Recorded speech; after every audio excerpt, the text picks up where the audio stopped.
The Air National Guard's 103rd Rescue Squadron had seen everything over the years, but they'd never seen anything quite like Maya Chen walking across their flight line on that freezing January morning in Colorado. At first glance, she looked like someone who had taken a wrong turn at the airport visitor center, her petite frame and soft-spoken demeanor completely at odds with the rough and ready rescue pilots who dominated the elite unit. Within hours, she would make a decision that defied every protocol in the book, taking a helicopter into conditions that had grounded veteran pilots to attempt a rescue that everyone deemed impossible. Before we jump back in, tell us where you're tuning in from, and if this story touches you, make sure you're subscribed, because tomorrow, I've saved something extra special for you. Maya's weathered flight bag hung awkwardly from her shoulder as she navigated the icy tarmac, her dark hair pulled back in a simple ponytail that had probably been her go-to style since flight school. She wore standard-issue flight gear that seemed a size too large, making her look even smaller than her 5'4" frame. The wind whipped across the open space, but she didn't seem to notice as she walked with quiet determination toward the briefing room where the squadron's most experienced pilots were already gathering. What caught everyone's attention wasn't just her appearance, though it certainly stood out among the tall, broad-shouldered men who typically filled these roles. It was the way she moved with a quiet confidence that seemed completely mismatched with how out of place she looked. While other pilots traded stories of daring rescues in extreme flying conditions, comparing notes on their combat experience and hours logged in the most dangerous airspace on Earth, Maya simply found an empty chair in the back corner of the briefing room and began reviewing her flight manuals with methodical precision. The helicopter she'd been assigned to fly drew stares and poorly concealed laughter from across the room. It was an HH-6 OG Pave Hawk, not because there was anything wrong with the aircraft itself, but because everyone knew she'd been assigned as a support pilot. In the hierarchy of the rescue squadron, support pilots were considered glorified taxi drivers, the ones who transported supplies, flew in favorable conditions, and never saw the kind of high-stakes action that made reputations and careers. The aircraft maintenance log she reviewed showed the helicopter had recently undergone a complete overhaul. The avionics had been updated, the engine serviced, and the rescue equipment checked and rechecked. To most observers, it looked like perfect flying machine. But compared to the specially modified combat rescue versions that the squadron's elite pilots flew, Maya's helicopter might as well have been a training aircraft. Captain Jack Reynolds, a decorated combat pilot with 3 tours in Afghanistan, was the first to voice what everyone was thinking. He nudged his co-pilot and nodded toward Maya's position. "What's she doing here? Isn't she just a transport jockey from Andrews?"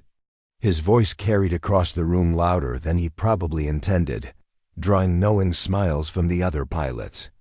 "I heard she's never even seen combat conditions."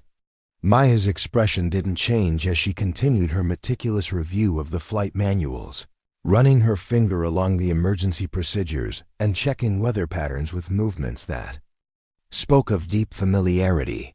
She seemed completely oblivious to the attention she was drawing, focused entirely on her preparation with the kind of concentration that suggested this ritual was as natural as breathing. Lieutenant Samantha Willis, one of only 4 female pilots in the squadron, felt a mixture of embarrassment and concern watching Maya.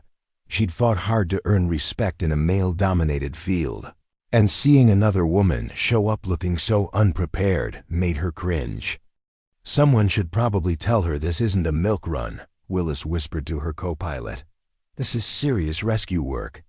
Lives depend on this kind of mission." The buzz of conversation around the briefing room grew louder as more pilots noticed Maya and her apparent support role assignment. Some pulled out phones to take pictures, already composing social media posts about the weekend warrior who'd somehow gotten authorization to join an elite rescue unit. Others shook their heads in disgust, viewing her presence as disrespectful.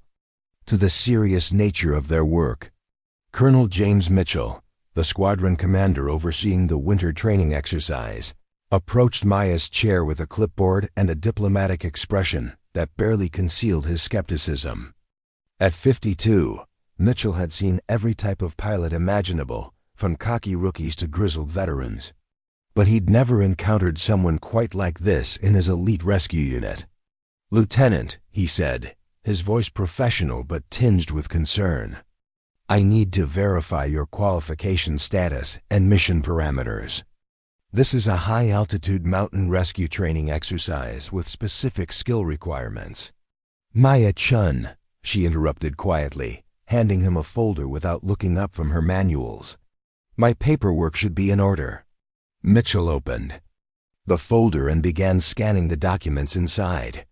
What he found made him pause and read more carefully. The qualification forms bore signatures from levels of command he rarely saw, and the pilot certification codes were unlike anything his experience. There were references to specialized training programs and qualification standards that weren't part of normal Air National Guard documentation. "These certifications," Mitchell said slowly, still studying the papers, "some of these programs aren't in our current database. Where exactly did you complete this training?" Maya finally looked up, meeting his gaze with calm brown eyes that seemed to hold depths of experience he couldn't quite place. "Various locations," she said simply, "over the years." The vagueness of her response only added to Mitchell's confusion. But the paperwork was undeniably legitimate, complete with official seals and authorization codes that checked out when he ran them through the system. Whatever Maya's background, someone with serious authority had approved her participation in this exercise. As word spread about the mysterious woman with the support pilot designation, more pilots drifted over to observe her preparation routine. What they saw defied their expectations in ways that were hard to articulate. Preparing and narrating this story took us a lot of time, so if you are enjoying it, subscribe to our channel. It means a lot to us. Now back to the story. Despite her obvious youth, she couldn't have been older than 30. Maya handled her pre-flight planning with a familiarity that bordered on reverence, checking and adjusting calculations with the confidence of someone who knew every procedure intimately. Her flight bag contained accessories that were as unexpected as her presence. Instead of the standard issue equipment most pilots carried, she had handwritten weather prediction charts covered in plastic sleeves, a worn leather notebook filled with what looked like years of handwritten notes, and a small collection of navigation tools that looked like they'd been crafted for specific purposes most of the pilots couldn't identify. Everything about her setup screamed inexperience to the veterans watching. Yet, there was something about the way she organized and handled her equipment that suggested otherwise. The morning light streamed through the windows, highlighting the determined focus on her face as she worked through her preparations. The Colorado Rockies loomed in the distance, their peaks already obscured by building storm clouds that sent snow flurries skittering across the tarmac. Modern weather forecasting equipment was already showing signs of a major system moving in, but Maya's handwritten charts seemed to provide her with information that kept her calm while other pilots began discussing the likelihood of the exercise being canceled. She'd positioned herself away from the main group, working with an economy of motion that suggested she'd learned to prepare in much more confined spaces than this spacious briefing room. The Air National Guard's 103rd Rescue Squadron training facility represented the pinnacle of modern search and rescue infrastructure. Spread across 30 acres of carefully maintained Colorado mountain territory, the complex featured advanced flight simulators capable of recreating the most challenging rescue scenarios, weather modeling systems that could predict mountain conditions, down to specific valleys and peaks, and medical training facilities equipped with the latest emergency response technology. This wasn't a place where weekend flyers came to play pilot. The facility hosted training exercises that determined assignments to elite rescue units, selected candidates for special operations support, and validated the skills of pilots whose decision-making could mean the difference between life and death for people stranded in the most hostile environments on Earth. Every pilot here had earned their place through demonstrated excellence, advanced training, and proven performance under pressure. The pilots who dominated this environment represented the cream of military aviation. They flew helicopters that cost more than most people would earn in a lifetime, equipped with navigation systems developed by aerospace engineers and rescue equipment manufactured to tolerances measured in thousandths of an inch. Their flight bags contained specialized tools capable of calculating wind drift, atmospheric pressure, and visibility variations with military precision. They wore flight suits designed to withstand extreme conditions and used communication systems that could maintain contact in environments that would render civilian equipment useless. Captain Reynolds had invested 5 years becoming qualified in extreme mountain flying conditions. His mountain flight hours had been accumulated in the Hindu Kush of Afghanistan, where thin air and unpredictable wind patterns had taught him lessons that couldn't be learned in any simulator. His record included 17 successful combat rescues, extracting wounded soldiers from landing zones that most pilots would have deemed impossible. His reputation had been built on a willingness to fly when others wouldn't, to push the boundaries of what was considered safe and to bring people home when all hope seemed lost. Lieutenant Willis's qualifications represented the latest in rescue aviation training, incorporating lessons learned from civilian mountain rescue operations where helicopter pilots had developed techniques that were now being adopted by military units.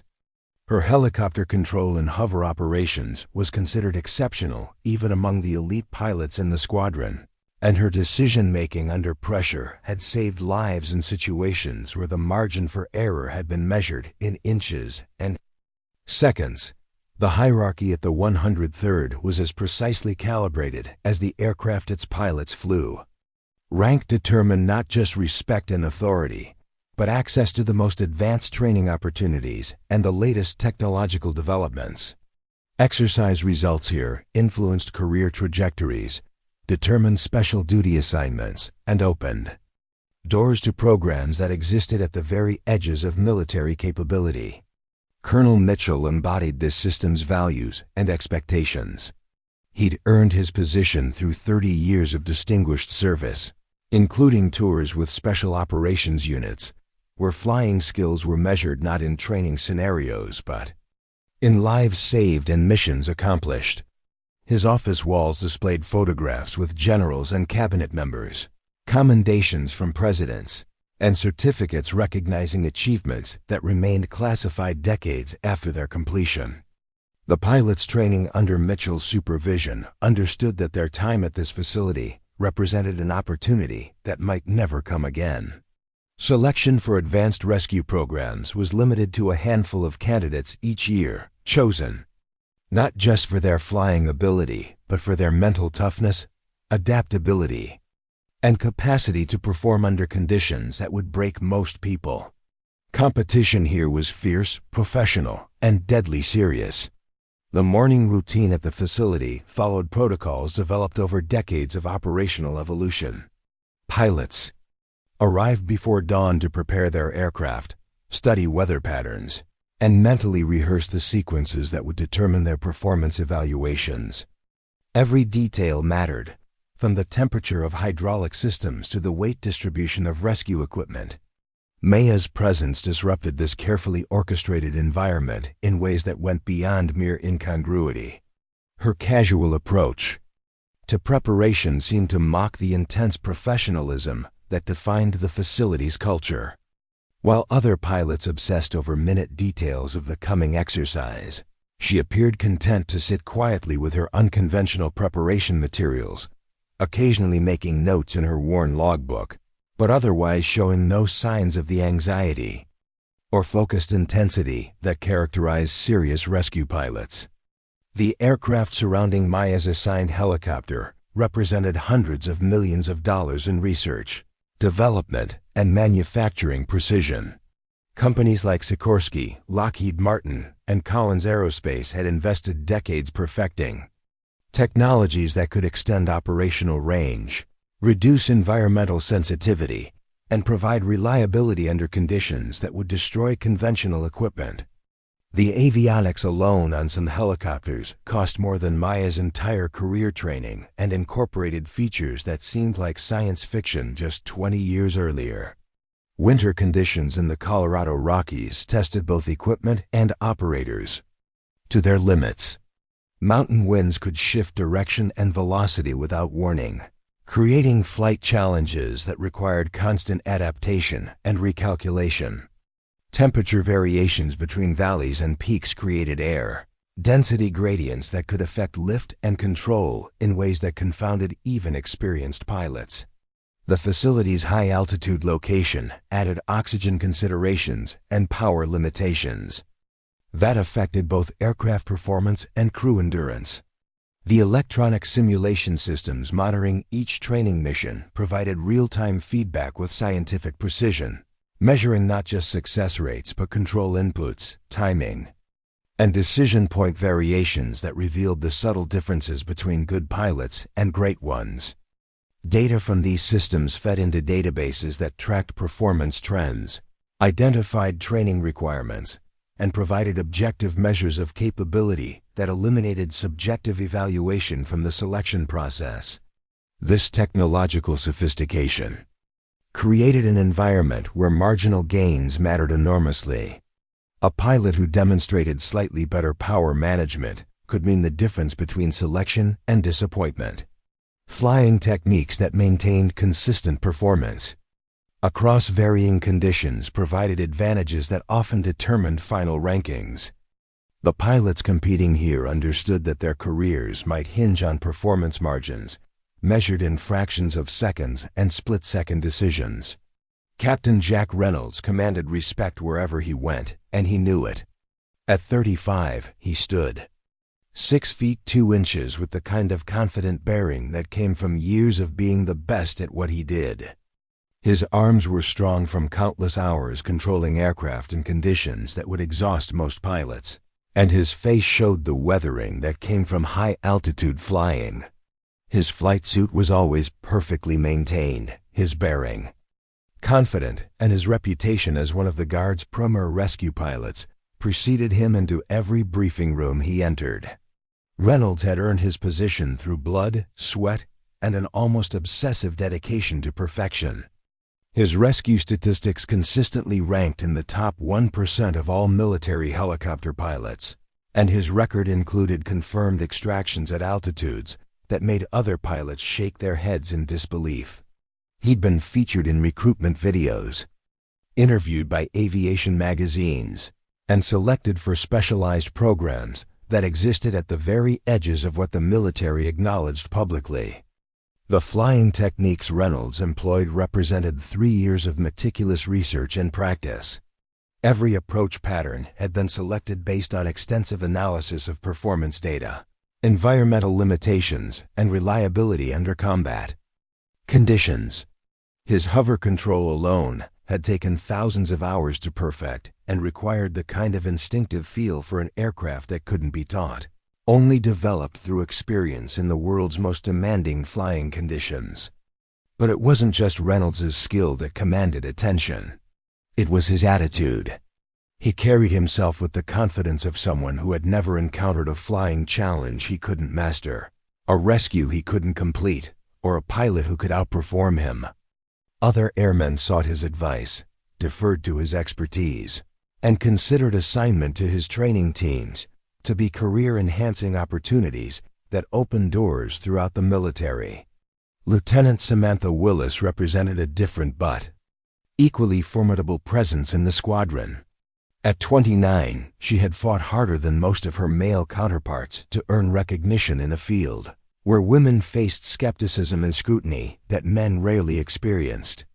Her flying skills didn't just meet male standards, they exceeded them by margins that silenced critics and earned grudging respect from pilots who had initially questioned her presence in specialized programs.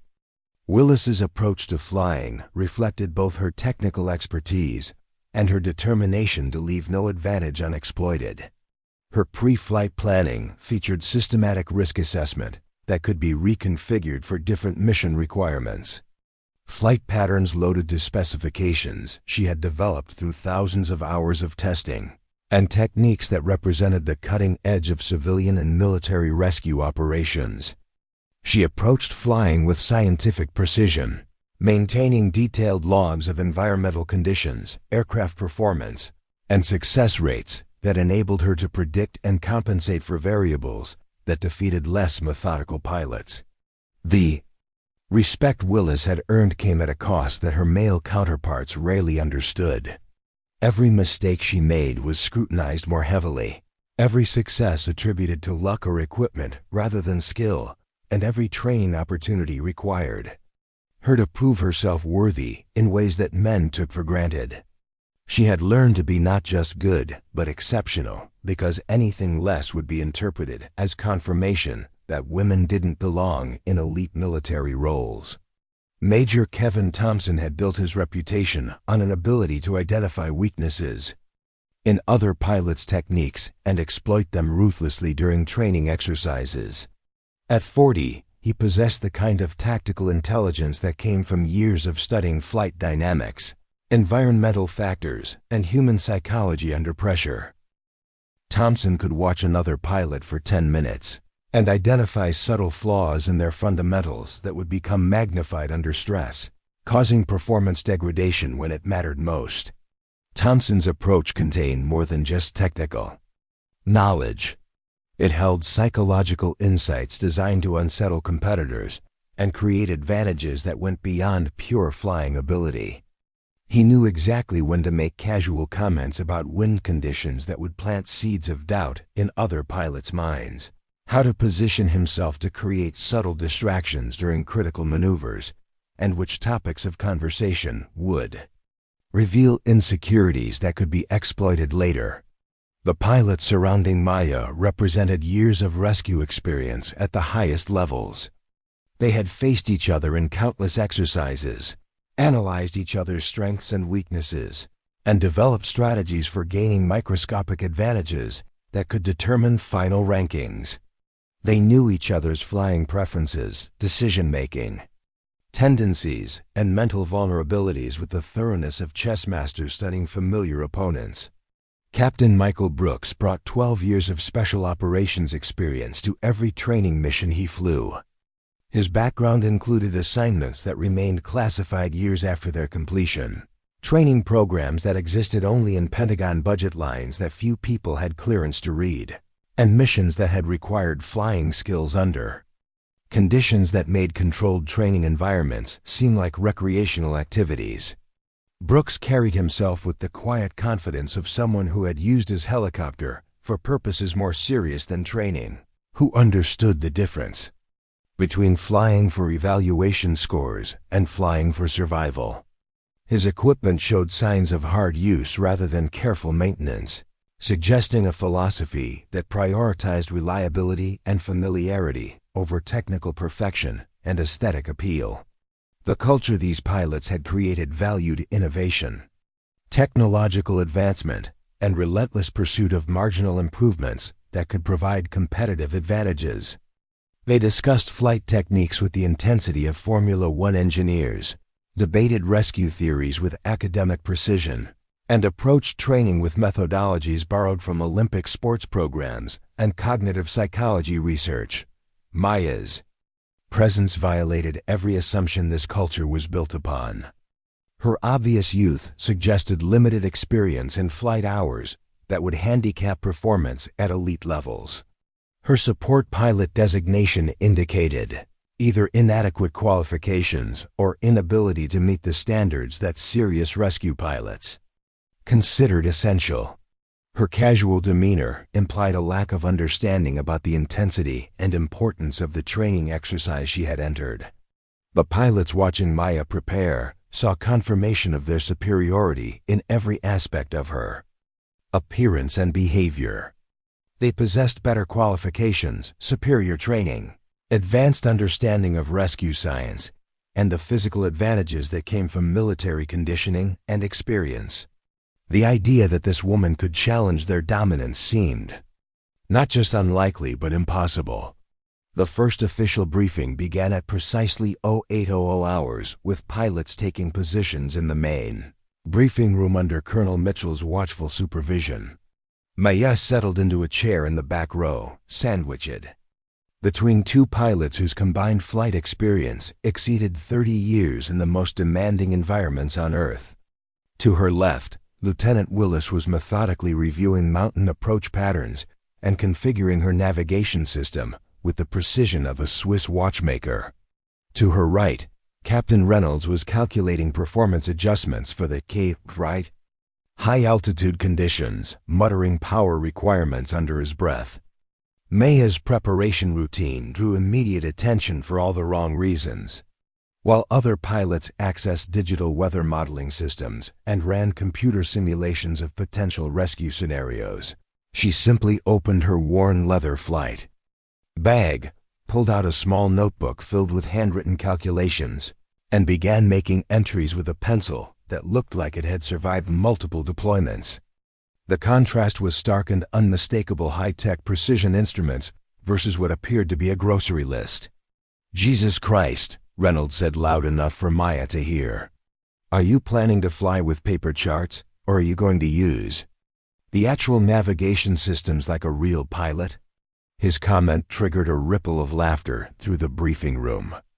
Several pilots leaned forward to get a better look at Maya's setup, their expressions ranging from amusement to outright disbelief.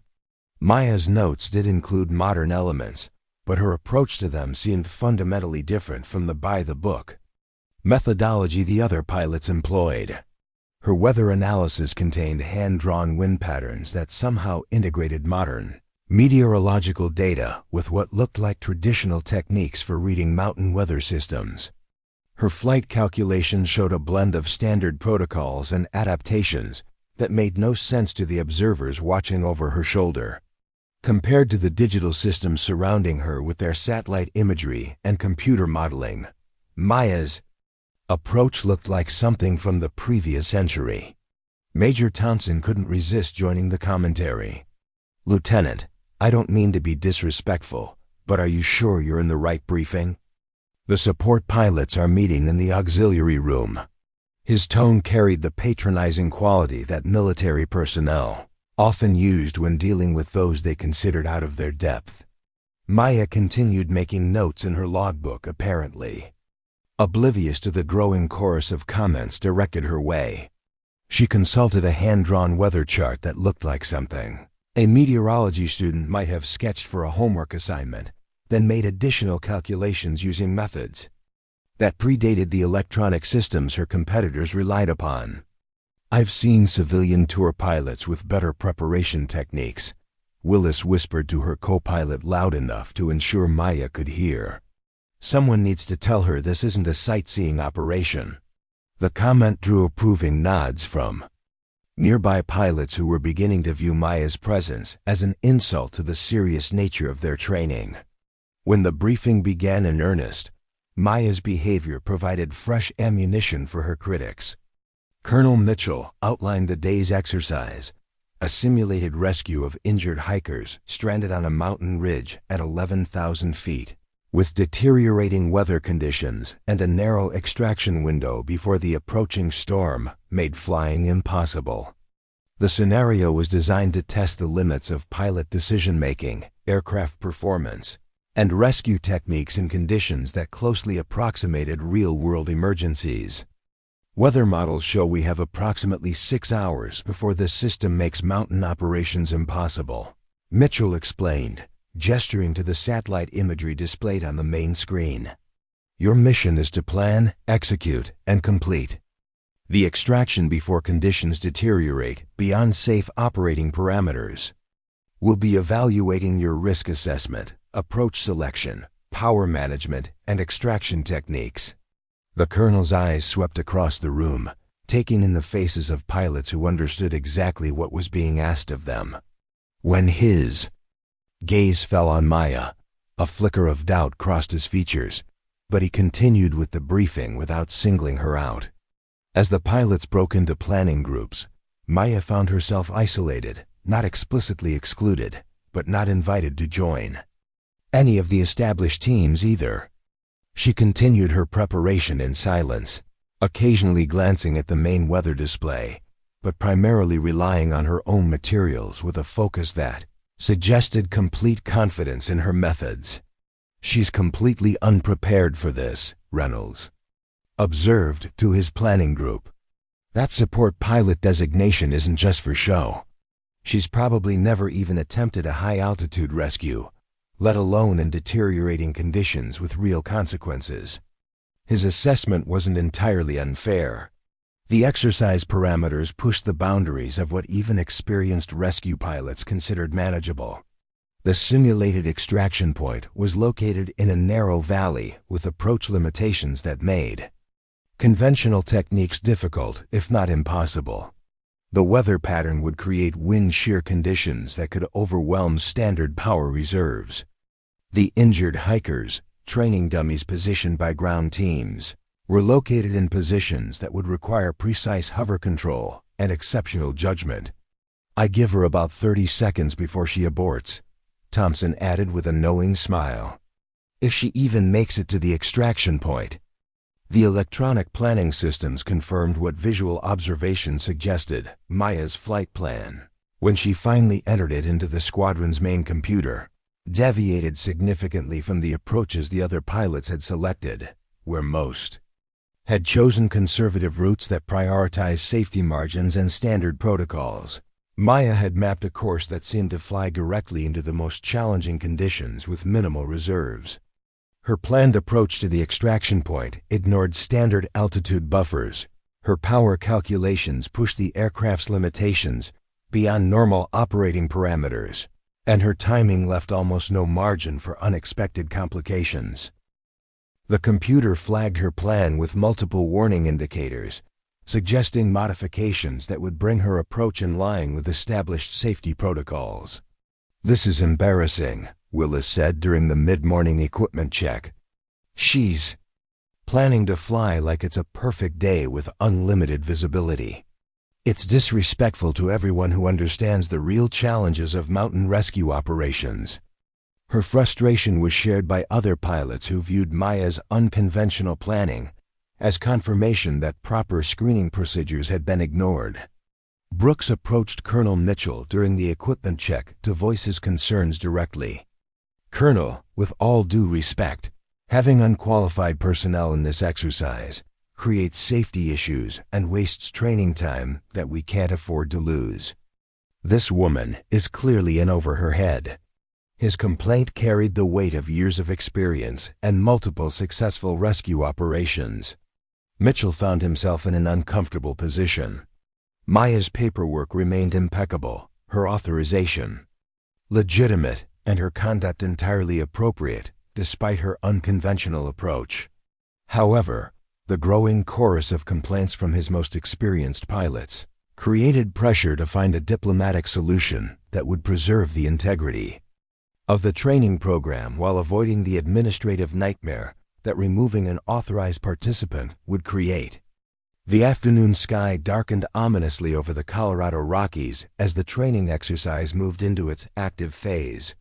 The temperature had dropped to 20 degrees, creating icing conditions that tested the limits of aircraft systems and pilot judgment. This was the portion of the exercise that separated elite pilots from merely good ones, where equipment advantages mattered less than fundamental skill and mental toughness. Captain Reynolds had been building toward this moment all morning, his confidence growing with each successful planning phase.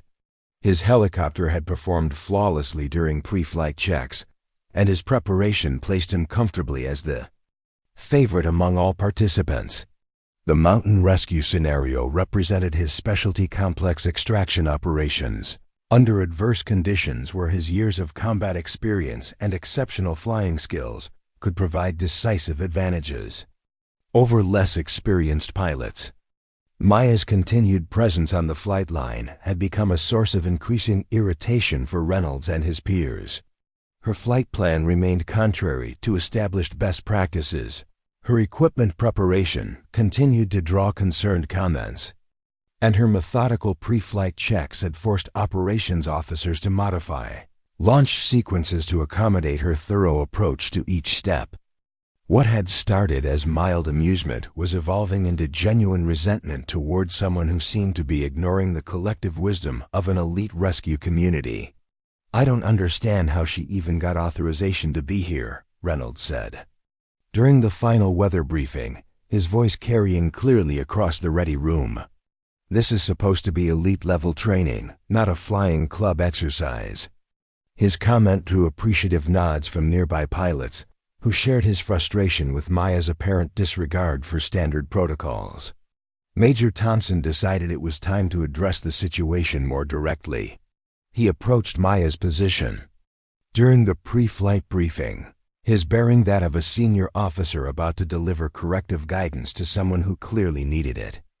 "Lieutenant," he said, his tone professional but firm, "I've been observing your preparation today, and I'm concerned that you might be in over your head here." Maya looked up from her checklist, where she was making final notations with that same worn pencil that had drawn so much attention throughout the day. "Oh?" she replied quietly, her expression neutral and attentive. "What specifically concerns you, Major?" Thompson gestured toward the darkening sky visible through the briefing room windows. "This exercise requires precision flying in conditions where your support pilot experience becomes a significant liability. The mountain extraction involves wind shear conditions, power management challenges, and approach limitations that exceed what transport operations typically encounter. Frankly, I don't think your experience is adequate for the challenges the scenario presents." Maya nodded thoughtfully, as if considering his assessment with genuine interest. "You may be right," she said simply. "My experience is certainly different from what most of you have." She closed her notebook carefully, the gesture suggesting someone considering their options rather than acknowledging a critical capability deficiency. "Look," Thompson continued, warming to his theme, "there's no shame in recognizing when you're outmatched. Military rescue operations have evolved significantly in recent years. The techniques these pilots are using provide advantages that conventional training simply can't match. You're essentially bringing transport pilot skills to a specialized rescue operation." Lieutenant Willis had been listening to this exchange with growing satisfaction. Thompson was saying what she'd been thinking all morning, that Maya's presence was becoming a distraction that detracted from the serious training the rest of them needed to accomplish. "Major Thompson's right, Lieutenant," Willis interjected. "This isn't routine flying. Lives depend on the skills we're developing here. Maybe there's a support mission that would be more appropriate for your experience level." Maya's response surprised both officers. Instead of appearing offended or defensive, she seemed genuinely curious about their perspective. "You both make valid points," she said. "Specialized rescue operations certainly require capabilities that aren't emphasized in standard flight training. The techniques you're using represent significant advances in how these missions are approached." Her acknowledgement of their superior qualifications seemed to embolden Thompson further. "Exactly, and it's not just the techniques, it's the experience. The specialized training, the integration of advanced rescue protocols. Everything about modern mountain rescue has advanced beyond what is covered in standard pilot certification." "The question is," Reynolds called out from his position across the ready room, having overheard the conversation, "what exactly do you think you're going to accomplish here? The conditions are already deteriorating faster than predicted, and your flight plan violates half a dozen safety protocols that exist for very good reasons." Maya stood up slowly, her movements deliberate and unhurried. Despite the growing circle of pilots who had gathered to witness what appeared to be her inevitable withdrawal from an exercise that had clearly exceeded her qualifications, she looked through the windows toward the mountain range, barely visible through the building storm clouds that had transformed the bright Colorado morning into a prematurely dark afternoon. "You know," Maya said thoughtfully, "you've all made excellent points about the specialized nature of rescue operations, and the importance of proper training and experience. Perhaps it would be more appropriate for me to acknowledge those limitations and withdraw from the exercise before creating complications for the rest of you. She paused as if weighing her options carefully. But I wonder if you'd be willing to make this more interesting. Thompson raised an eyebrow, intrigued despite himself. What do you have in mind? Maya's expression remained calm and pleasant, but something in her eyes suggested depths that none of the pilots had noticed before. Well, since you're all so confident in your assessments of my capabilities and experience, perhaps we could settle this with a simple demonstration. One actual extraction, real conditions, winner take all. The suggestion hung in the air like a challenge that couldn't be ignored. Reynolds straightened up, his competitive instincts immediately engaged. You want to go head-to-head? One rescue. To determine who knows what they're talking about. Something like that, Maya replied. Though I was thinking more along the lines of one mission to determine whether assumptions about experience and capability are always accurate. Her voice remained quiet and conversational, but there was something underneath it now that made several pilots lean forward to hear better. The challenge hung in the frigid air like a physical presence, drawing pilots from across the ready room. As word spread that someone was actually going to challenge Captain Reynolds to a head-to-head rescue competition, within minutes the entire squadron had gathered around, including several senior officers who had emerged from the command center to witness what promised to be either an impressive demonstration of skill or a spectacular humiliation. Maya walked to the equipment rack where her flight gear lay ready, her movements calm and precise as she prepared for what was about to unfold. The storm that had been forecast for later in the day arrived ahead of schedule, sweeping across the Colorado Rockies with a ferocity that surprised even the veteran meteorologists monitoring conditions from the base's operations center. What had begun as light snow had quickly transformed into a full-blown mountain blizzard, with visibility dropping to less than half a mile and winds gusting to 45 knots. Colonel Mitchell's voice cut through the tense atmosphere of the operations center with practiced authority. Exercise is suspended, he announced, his tone making it clear that this was not a negotiable decision. All aircraft remain grounded until this system passes. Weather models now predict clearing no sooner than 0600 tomorrow. The assembled pilots responded with the disciplined acknowledgement of professionals who understood that no training scenario was worth risking lives and equipment. For many, the cancellation came as a relief. The conditions had deteriorated far beyond what was considered manageable, even for experienced mountain rescue operations. Captain Reynolds nodded in agreement as he reviewed the latest weather data on the operations center's main display. Smart call, Colonel. Those wind shear reports from the mountaintop stations are showing gusts that would put any helicopter right at the edge of controllability. The other pilots murmured their concurrence, already beginning to discuss how the modified schedule would affect the remainder of the training cycle. Only Maya remained silent, her attention focused on a tablet where she was reviewing what appeared to be real-time data from sources not displayed on the main screens. Lieutenant Chen, Colonel Mitchell said, noticing her absorption in whatever information she was analyzing, is there something you'd like to share with the group? Maya looked up, her expression thoughtful rather than challenging. Sir, I've been monitoring the Mountain Rescue Association's emergency band. There's a situation developing approximately 20 miles northwest of our position. Her comment immediately shifted the atmosphere in the operations center. The MRA emergency frequency was reserved for actual rescue operations, not training scenarios. Mitchell moved to her position with the rapid focus of a commander processing potential mission parameters. Details, Lieutenant, he said simply. 3 climbers stranded on Mount Richardson at approximately 10,800 feet. Maya replied, her voice calm and precise. They were attempting a winter ascent of the north face when the storm front accelerated. One climber has a compound leg fracture and possible hypothermia. Their emergency beacon activated 30 minutes ago, but civilian rescue teams are reporting conditions beyond their operational capabilities.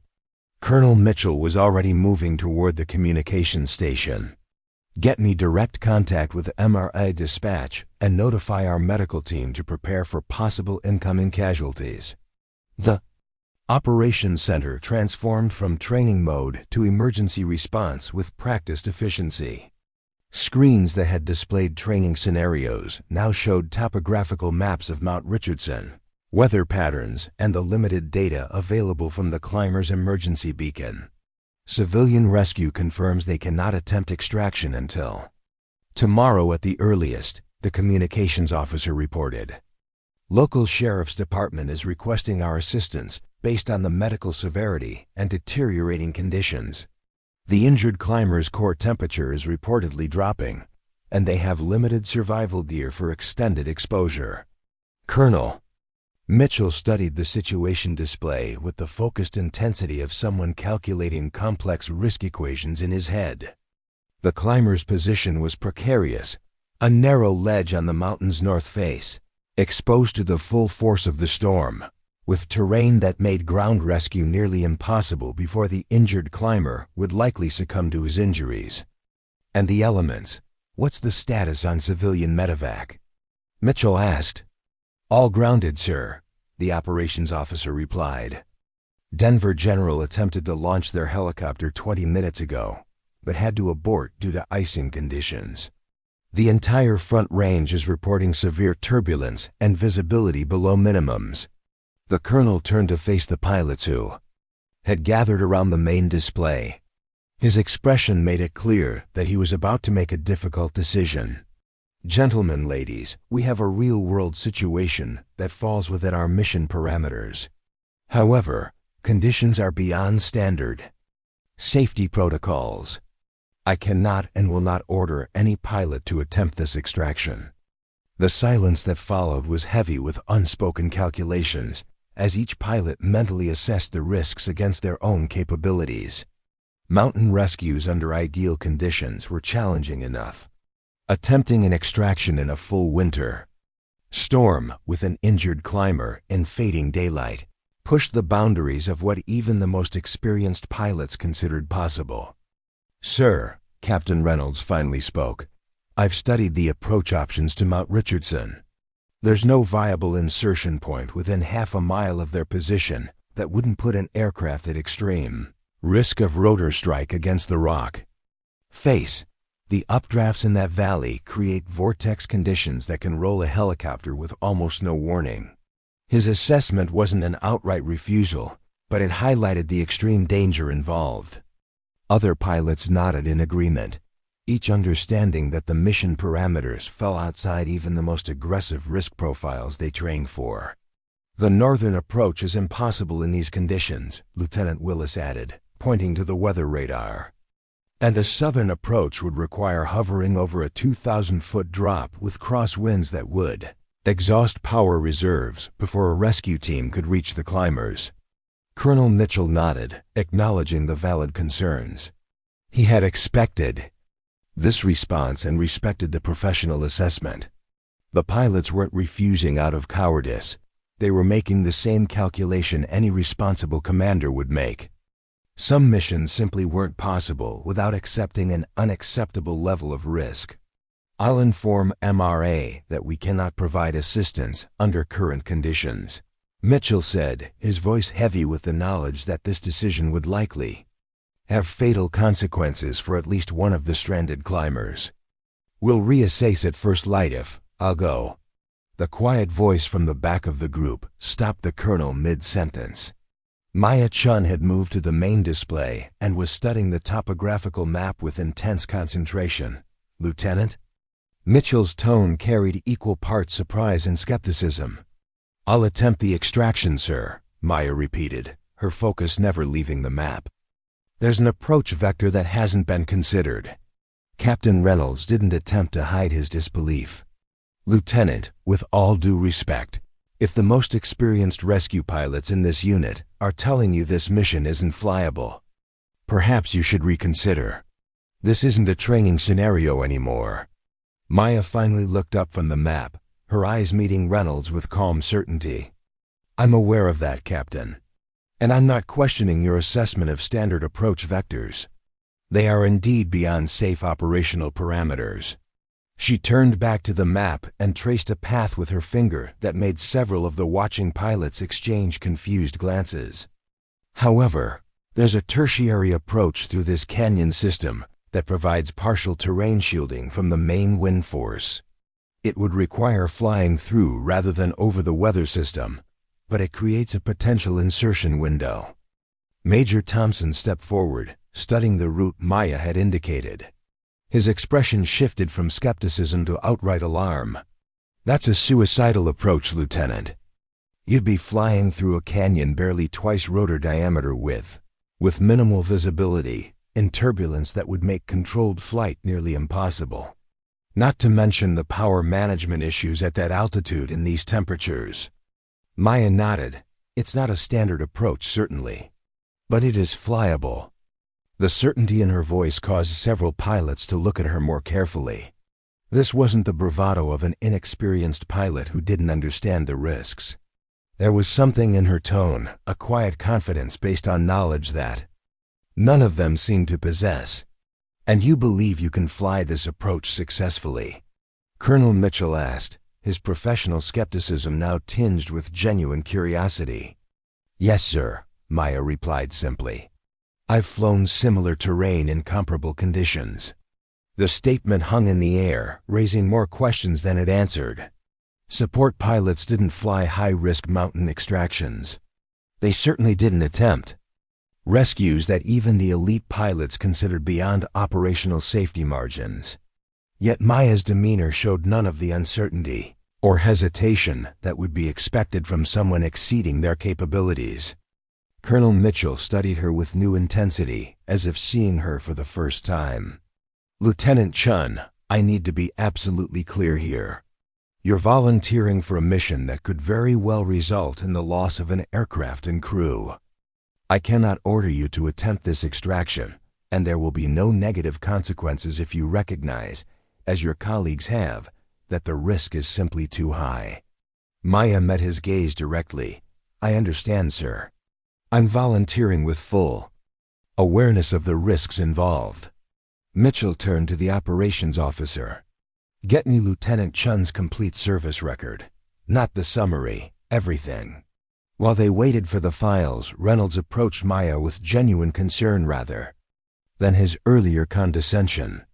"Look, I admire your courage, but this isn't about bravery. This is about physics and aircraft limitations. That HH-6 simply can't maintain controlled flight in the conditions you'd be facing in that canyon." Maya's response was unexpected. "You're right about the limitations of standard flight parameters, Captain. But there are techniques that can extend those boundaries in specific circumstances." Before Reynolds could question her further, the operations officer returned with a tablet that he handed directly to Colonel Mitchell. "Sir, most of Lieutenant Chen's record is security compartmented. One had to get special authorization just to access these portions." Mitchell began reading, his expression growing increasingly grave as he scrolled through whatever information was contained in Maya's service record. The other pilots watched with mounting curiosity as the colonel's demeanor shifted from professional skepticism to something approaching deference. When he finally looked up, Mitchell's approach to Maya had transformed completely.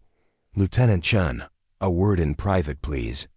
They stepped into the adjacent briefing room, leaving the remaining pilots to exchange bewildered glances and speculative whispers. Through the glass partition, they could see Mitchell asking questions and Maya responding with the same calm precision she'd shown all day. Whatever she was saying was having a profound effect on the colonel, whose body language shifted from interrogative to respectful in a matter of minutes. When they returned to the operations center, Colonel Mitchell's decision was clear. Lieutenant Chen will attempt the extraction. She will have full mission authority and operational discretion. I expect every member of this unit to provide whatever support she requires. The announcement sent shockwaves through the assembled pilots. Reynolds was the first to recover. "Sir, with respect, are you certain this is the right call?" "The conditions are well beyond. I'm aware of the conditions."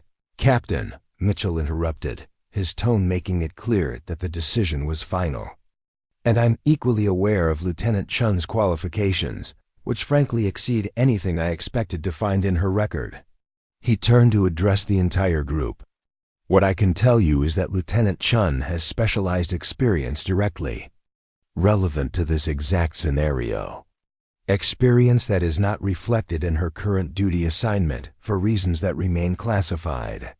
The revelation created more questions than answers, but the urgency of the situation prevented further discussion. Mitchell turned to Maya. "What do you need for this mission, Lieutenant?" Maya's response was immediate and precise. "A minimal crew, just myself and one rescue specialist. Extra fuel capacity, reduced equipment load to compensate for the altitude. Density and the latest meteorological data for the specific canyon system I'll be using for approach." Her detailed requirements, delivered with the confidence of someone who had planned similar missions many times before, silenced the remaining doubts among the senior officers. This was not someone making a reckless decision based on overconfidence. This was a pilot who understood exactly what she was facing and had a specific plan to address each challenge. As the operations team scrambled to prepare for the mission, Captain Reynolds approached Maya once more. "I'm volunteering as your rescue specialist," he said, his earlier condescension replaced by professional respect. "I've got the most experience with high-altitude extractions and medical stabilization procedures." Maya studied him for a moment, then nodded. "Thank you, Captain. I accept your offer."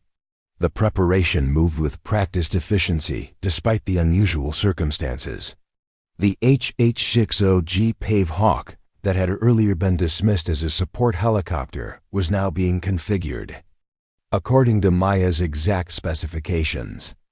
Weight was removed, fuel capacity maximized, and specialized equipment installed under her watchful supervision.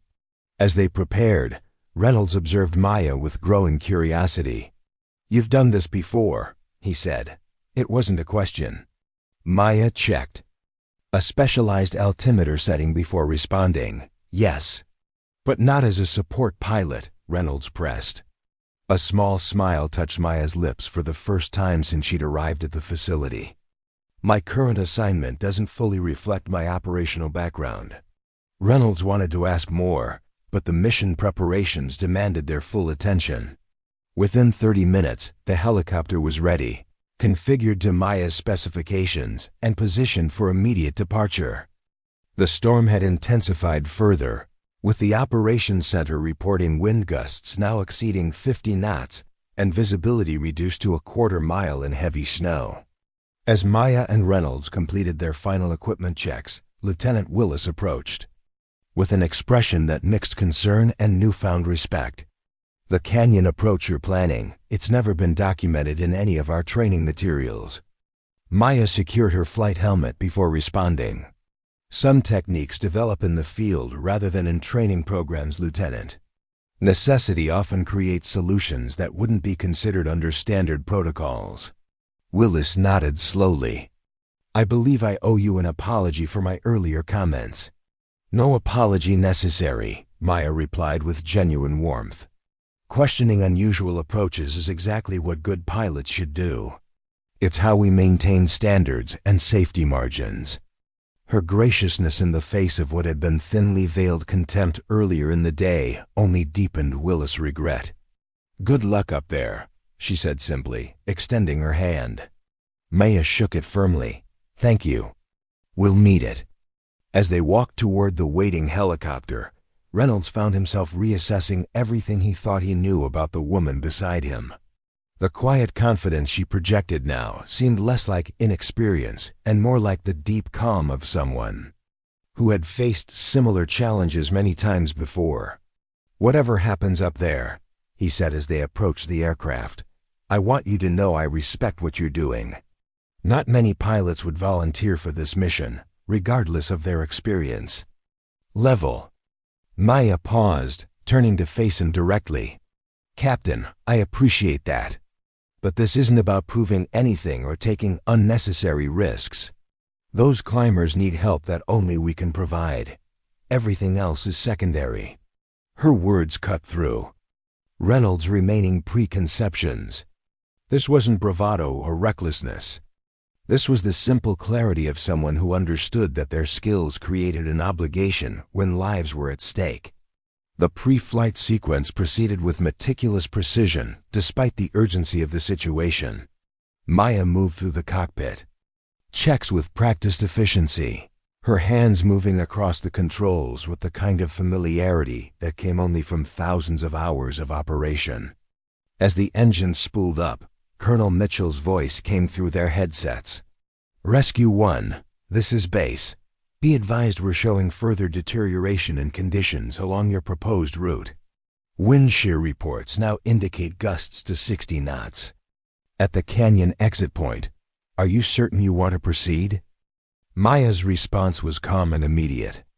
"Base, Rescue 1, we are proceeding as planned. We'll adapt to conditions as encountered." The Pave Hawk lifted off the tarmac with surprising gentleness despite the gusting winds that buffeted the airframe. Reynolds, strapped into the co-pilot's seat, found himself watching Maya's control inputs with growing appreciation. Her movements were subtle yet precise, anticipating each gust before it fully impacted the aircraft, maintaining a hover stability that even he would have struggled to match in these conditions. As they transitioned from hover to forward flight, the full force of the storm enveloped them. Snow reduced visibility to mere hundreds of feet, and turbulence hammered the helicopter with bone-jarring intensity. Yet Maya flew with a smoothness that defied explanation, making minute adjustments that kept them stable while conserving precious power reserves they would need at the higher altitudes. "How are you doing that?" Reynolds couldn't help asking as Maya guided them through a particularly violent wind shear that should have forced them into a defensive flying posture, but instead barely disturbed their flight path. "Anticipating rather than reacting," Maya replied, her focus never leaving the limited visual references outside the cockpit. "The air has patterns, even in chaos. If you learn to read them, you can work with the turbulence instead of fighting it." The explanation sounded simple, yet revealed a depth of understanding that went far beyond standard flight training. Reynolds had never heard anyone describe mountain flying in those terms, yet watching Maya's control inputs, he could see exactly what she meant. She wasn't fighting the storm, she was using its energy, turning potential dangers into slight advantages through a level of aircraft control he had never witnessed before. As they approached the canyon system that formed Maya's unconventional approach route, the conditions deteriorated further. Visibility dropped to near zero, forcing them to rely on instruments and Maya's uncanny ability to sense the terrain around them, even when it remained hidden in the swirling snow. "We're running on instruments now," Reynolds noted, studying the navigation display with growing concern. "The canyon walls won't appear on radar until we're almost on top of them." Maya nodded but showed no sign of hesitation. "We're not just using instruments. Feel the aircraft, the way it's responding to the air currents. The canyon shapes the wind. If you listen to how the helicopter responds, it tells you where the walls are." Her words might have sounded like mystical nonsense to Reynolds earlier that day. Now watching her fly with a precision that seemed to defy the limitations of their instruments, he began to understand that she was operating on a level that his training had never addressed. The helicopter entered the canyon system, immediately buffeted by swirling winds that changed direction with terrifying unpredictability. Maya's hands moved across the controls in a continuous flow of subtle adjustments, maintaining their course through a space that seemed impossibly narrow and treacherous. "How did you learn to fly like this?" Reynolds asked, his voice betraying genuine amazement as Maya guided them through a section where the canyon narrowed to what seemed like barely more than rotor diameter width. For the first time, Maya's Professional composure showed a slight crack, a flash of memory that tightened her expression momentarily. The hard way, Captain. In places where failure wasn't an option and conventional techniques weren't sufficient. Before he could press further, the aircraft emergency systems blared a warning.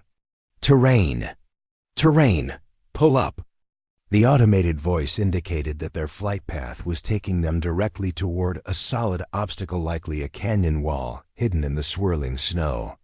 Any normal pilot would have immediately executed the recommended climb to avoid the collision. Maya did the opposite, banking the helicopter slightly into the turn of the canyon and maintaining their altitude. The warning continued to sound, creating a nerve-shredding backdrop to what appeared to be a deliberate flight into terrain. "Trust me," she said simply, sensing Reynolds' tension without taking her eyes from the limited visual field ahead. Seconds later, they emerged from a swirling snow cloud to find themselves threading between massive rock formations that created a natural gateway in the canyon system. Had Maya followed the automated warning and climbed, they would have struck the overhanging rock that now passed just feet above their rotor disc. Reynolds exhaled slowly, realizing he'd been holding his breath. "You knew that was there, even without being able to see it."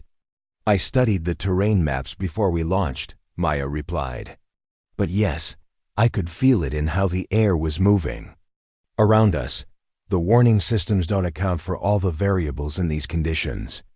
For the next 15 minutes, they continued their approach through the canyon system, climbing steadily toward the reported position of the stranded climbers.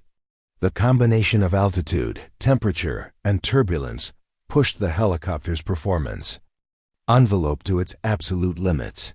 Yet Maya managed the power with a precision that somehow found reserves where Reynolds' experience told him none should exist. "Base, Rescue 1, Maya transmitted as they neared the extraction point.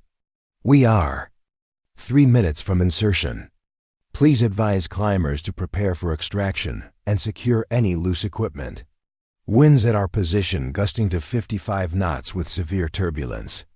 Colonel Mitchell's voice returned, tinged with both concern and something approaching awe.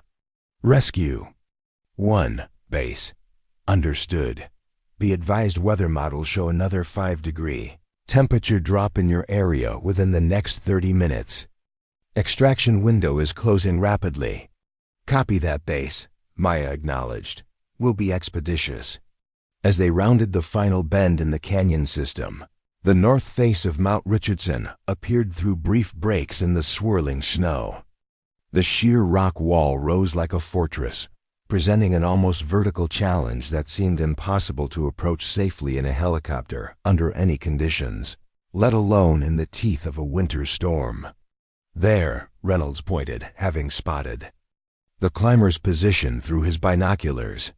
"Narrow ledge, approximately 1/3 from the top. I can see 3 figures, one prone." Maya nodded, already calculating approach angles and power requirements for what would be the most challenging phase of the mission. "I'll need you to handle the hoist operation. I'll have to maintain full focus on keeping us stable." Reynolds moved into position, preparing the rescue harness while maintaining visual contact with the stranded climbers. "That ledge can't be more than 6 feet wide. There's no room for error in the approach." "Then we won't make any errors," Maya replied, with a calm certainty that somehow made the impossible sound merely difficult. As they closed the final distance to the extraction point, the full fury of the storm seemed to concentrate around the rock face, creating violent updrafts and downdrafts that threatened to slam them into the mountain at any moment. Maya fought the controls with a grace that belied the enormous physical and mental effort required to keep the helicopter in a stable hover. "How long can you hold this position?" Reynolds asked as he prepared to deploy the rescue hoist. Maya's focus remained absolute, her hands making continuous minute adjustments that somehow kept them steady despite conditions that should have made precise hovering impossible. "As long as you need, get them out." Reynolds deployed the hoist, fighting against wind gusts that threatened to swing the rescue harness wildly across the rock face. Below, the stranded climbers looked up with expressions that moved from despair to disbelieving hope as they realized that somehow, against all odds and conventional wisdom, a rescue helicopter had reached them through conditions that had been deemed impossible to fly in. "First climber coming up," Reynolds reported as he guided the uninjured climber into the helicopter. "2 more to go." Maya made no response, her entire being concentrated on the impossible task of maintaining their position against forces that threatened to destroy them at any moment. Sweat beaded on her forehead despite the cold, testament to the physical strain of fighting the aircraft through such extreme conditions. "Second climber secured," Reynolds announced minutes later. "Moving to extract the injured climber now. He'll need assistance, compound fracture and advancing hypothermia." "Understood," Maya acknowledged, her voice betraying the first hint of strain as the extended hover duration pushed both her endurance and the helicopter's power reserves to their limits. "Be aware we're approaching critical fuel state for return transit." The urgency added another layer of pressure to an already overwhelming situation. Reynolds worked with practiced efficiency, securing the injured climber to the extraction harness while providing immediate first aid to stabilize the broken leg for transport.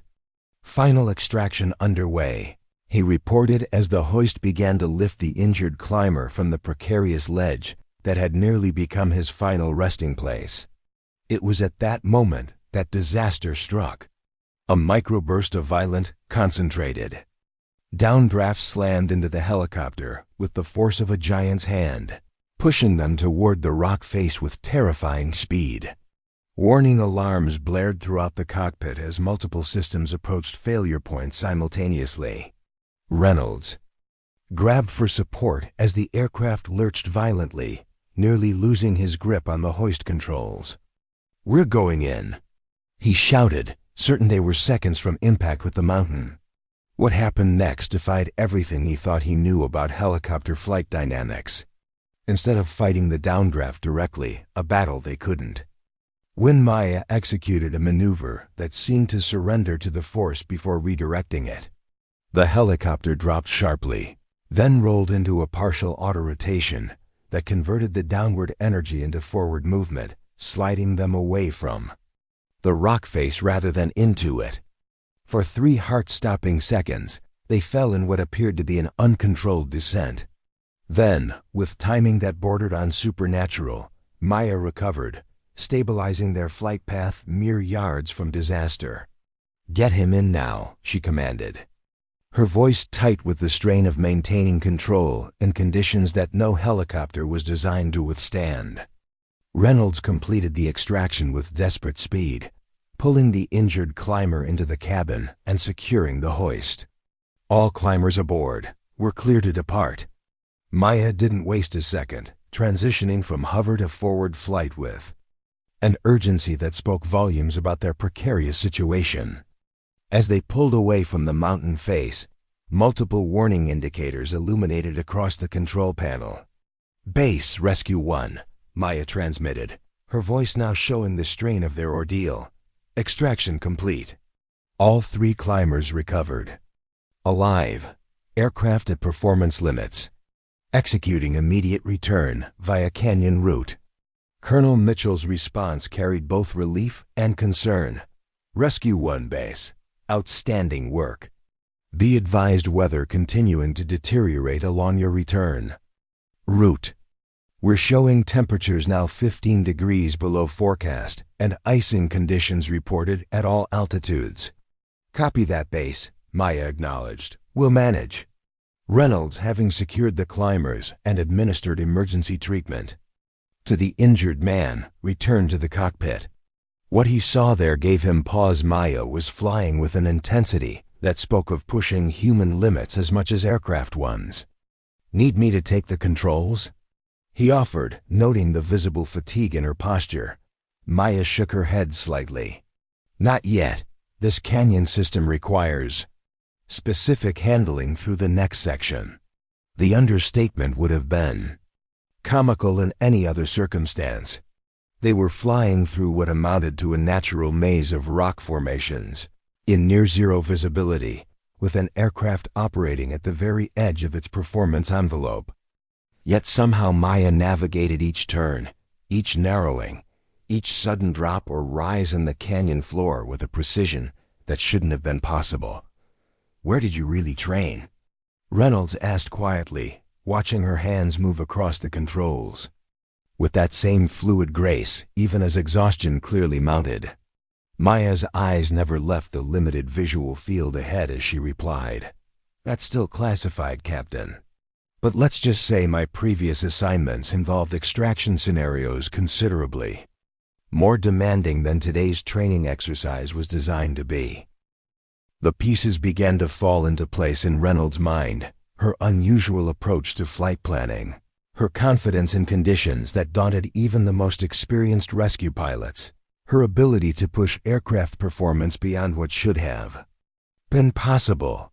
Maya Chen was clearly not what her support pilot designation suggested. As they emerged from the canyon system into the slightly more open terrain that would lead them back to base, Maya finally showed signs of relaxing marginally. "We're through the worst of it. Barring any new weather developments, we should be able to maintain this course directly back to base." Reynolds nodded, checking the medical status of their rescued climbers. The injured man had been stabilized, his core temperature slowly rising thanks to the emergency treatment and the helicopter's heating system. The other two climbers were in better condition, cold and exhausted, but without serious injuries. They wouldn't have survived the night, he observed quietly. Not with that injury and these temperatures. Maya nodded slightly, the simple gesture acknowledging what they both knew, that despite all the risks they had taken, despite pushing boundaries that conventional wisdom said should never be pushed, they had made the right call. 3 lives had been saved that would otherwise have been lost.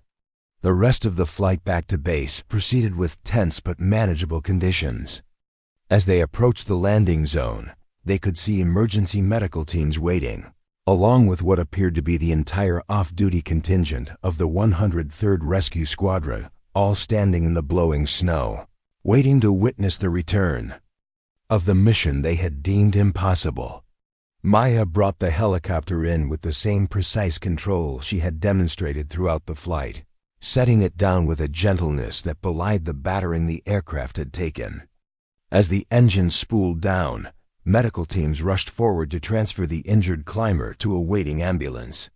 Colonel Mitchell approached as Maya completed the shutdown procedures, her movements now showing the exhaustion that came from sustained operation at the very limits of human capability. When she finally removed her helmet and stepped from the aircraft, the assembled personnel fell silent, staring at the pilot who had accomplished what all of them had considered impossible hours earlier. "Lieutenant Chen," Mitchell said formally, his voice carrying across the now quiet tarmac. "That was the finest display of rescue flying I have ever witnessed in 30 years of service." Maya acknowledged the compliment with a tired nod. "Thank you, sir, but it was a team effort." Captain Reynolds' extraction work under those conditions was equally impressive. Reynolds, emerging from the helicopter behind her, shook his head in amazement at her humility. "No, Lieutenant. What you did today," he paused, searching for words adequate to describe what he had witnessed. "What you did today rewrote what I thought was possible in rescue aviation." As the 3 rescued climbers were transferred to medical care, the gathered pilots approached Maya with expressions ranging from respectful curiosity to outright awe. The same people who had dismissed her that morning now looked at her as if seeing a completely different person, which in many ways they were. "How did you know that approach would work?" Lieutenant Willis asked, her earlier condescension completely absent. "That canyon system isn't in any of our flight manuals as a viable route." Maya's exhaustion was evident, but she answered with the same calm precision that had characterized her throughout the day. "Sometimes the most viable route isn't the one in the manual, Lieutenant. It's the one that addresses the specific challenges presented by current conditions rather than theoretical best practices. Her answer, while direct, hinted at a philosophy of aviation that went beyond the rigid protocols that dominated military flight operations. It suggested an approach based on deep understanding rather than mere rule following, on adaptation rather than procedure. As medical staff examined Maya for signs of stress or injury from the grueling flight, Captain Reynolds approached Colonel Mitchell with a question that had been building since they returned. "Sir, with respect, who is she really?" "No support. Pilot flies like that." "Hell, I've never seen anyone fly like that." Mitchell glanced toward Maya before responding quietly. "Her official record is still largely classified, Captain. What I can tell you is that Lieutenant Chen spent 5 years with a special operations unit that doesn't officially exist, conducting extraction missions in environments that make today's conditions look like perfect flying weather." He paused, then added, "Her transfer to support pilot status was administrative, not performance-based. She requested the assignment for personal reasons after her last deployment. Today's mission is the first time she's shown what she's truly capable of." Since joining this unit, Reynolds absorbed this information with growing understanding. The quiet, unassuming woman who had been dismissed and mocked throughout the day was, in reality, one of the most skilled pilots he had ever encountered, someone whose abilities exceeded anything his training had prepared him to recognize or evaluate. "I misjudged her completely," he admitted. "We all did," Mitchell nodded. "It's a common mistake, Captain. We see what we expect to see, and we categorize people based on superficial assessments. The best operators aren't always the ones who look the part or talk the loudest about their capabilities." As the debriefing began in the operations center, the full significance of what Maya had accomplished began to sink in. The meteorological data confirmed that the conditions she had flown through exceeded the operational limitations of the aircraft by margins that should have made the mission impossible. The flight recorder data showed control inputs and aircraft responses that would become textbook examples of pushing the boundaries of what was considered possible in mountain rescue operations. Maya sat quietly through the technical analysis, offering clarification when asked, but otherwise remaining the same unassuming presence she had been that morning. Only now, the room full of elite pilots who had dismissed her hours earlier listened to her every word with rapt attention, recognizing that they were in the presence of someone whose skills transcended conventional training and experience. As the formal debriefing concluded, Captain Reynolds approached Maya one final time. "I owe you an apology," he said simply. "I made assumptions about your capabilities based on incomplete information, and I was wrong." Maya looked up at him with tired eyes that held no resentment, only understanding. "We all make judgments based on available information, Captain. The important thing is being willing to revise those judgments when new information becomes available." Her response, free from any hint of vindication or superiority, only emphasized the gap between the person they had thought she was and the person who had actually been in their midst all along. In the face of what should have been a triumphant moment, Maya displayed the same quiet humility that had been mistaken for inexperience and uncertainty earlier in the day. As she gathered her flight materials and prepared to leave the debriefing room, Colonel Mitchell made one final announcement. "Lieutenant Chen's performance today exemplifies the highest traditions of rescue aviation. When we reconvene tomorrow, I expect every pilot in this squadron to approach their duties with the understanding that what we consider possible or impossible may require significant reevaluation." The message was clear. Maya had not just completed an extraordinary mission. She had challenged fundamental assumptions about capability, judgment, and the dangers of underestimating someone based on appearances or prejudice. As Maya walked from the operations center toward her quarters, exhaustion evident in every step, the pilots who had mockingly dismissed her that morning now watched her with newfound respect bordering on reverence. The woman they had judged incapable of basic rescue operations had just redefined the boundaries of what they considered possible in their profession. Lieutenant Willis caught up with Maya as she reached the door. "Would you be willing to share some of those techniques you used today? Not the classified parts, obviously, but the approach methodology. It could save lives if more of us understood even the basics of what you did out there." Maya paused, considering the request with the same thoughtful attention she had given. "Everything throughout the day. I'd be happy to, Lieutenant. Knowledge that stays locked away doesn't help anyone." Willis nodded, struck by the generosity of someone who had every right to hold a grudge against those who had dismissed her so. "Completely, thank you, and I really am sorry about how we all acted this morning." "Today wasn't about proving anything, Lieutenant," Maya replied with a small, tired smile. "It was about getting those climbers home safely. Everything else is secondary." As she disappeared into the snow-swept darkness, Willis stood watching the empty doorway with a newfound understanding.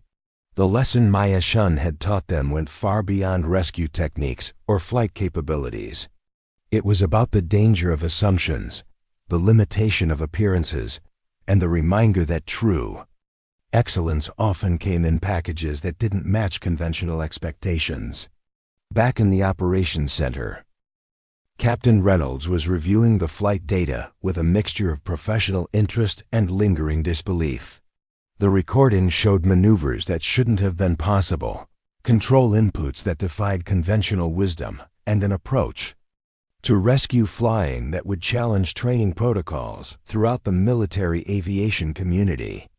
"She flew through conditions that would have grounded any helicopter in our inventory," he murmured, shaking his head. "And she made it look routine."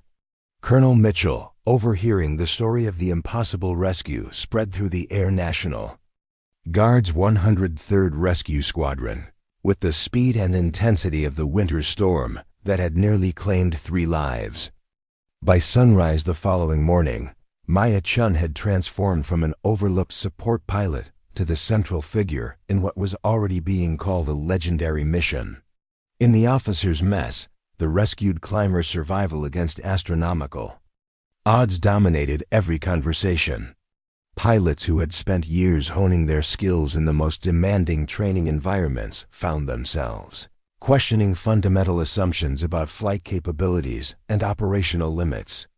The impossible had been accomplished right before their eyes, forcing a collective reevaluation of what they thought they knew about rescue aviation. Maya, however, was nowhere to be seen. After completing the mission debriefing and required medical check, she had retreated to her temporary quarters without fanfare or celebration. This absence only heightened the mystique that now surrounded her. The woman who had flown through conditions that grounded everyone else, who had executed maneuvers that defied conventional aerodynamics, who had saved lives when all hope seemed lost, appeared completely uninterested in the acclaim her actions had generated. Captain Jack Reynolds sat with Lieutenant Samantha Willis and several other pilots, picking at his breakfast while they dissected the previous day's events for the 20th time. "The canyon approach alone should have been impossible," Willis sighed, shaking her head in lingering disbelief. "The downdraughts in that section can flip a helicopter without warning.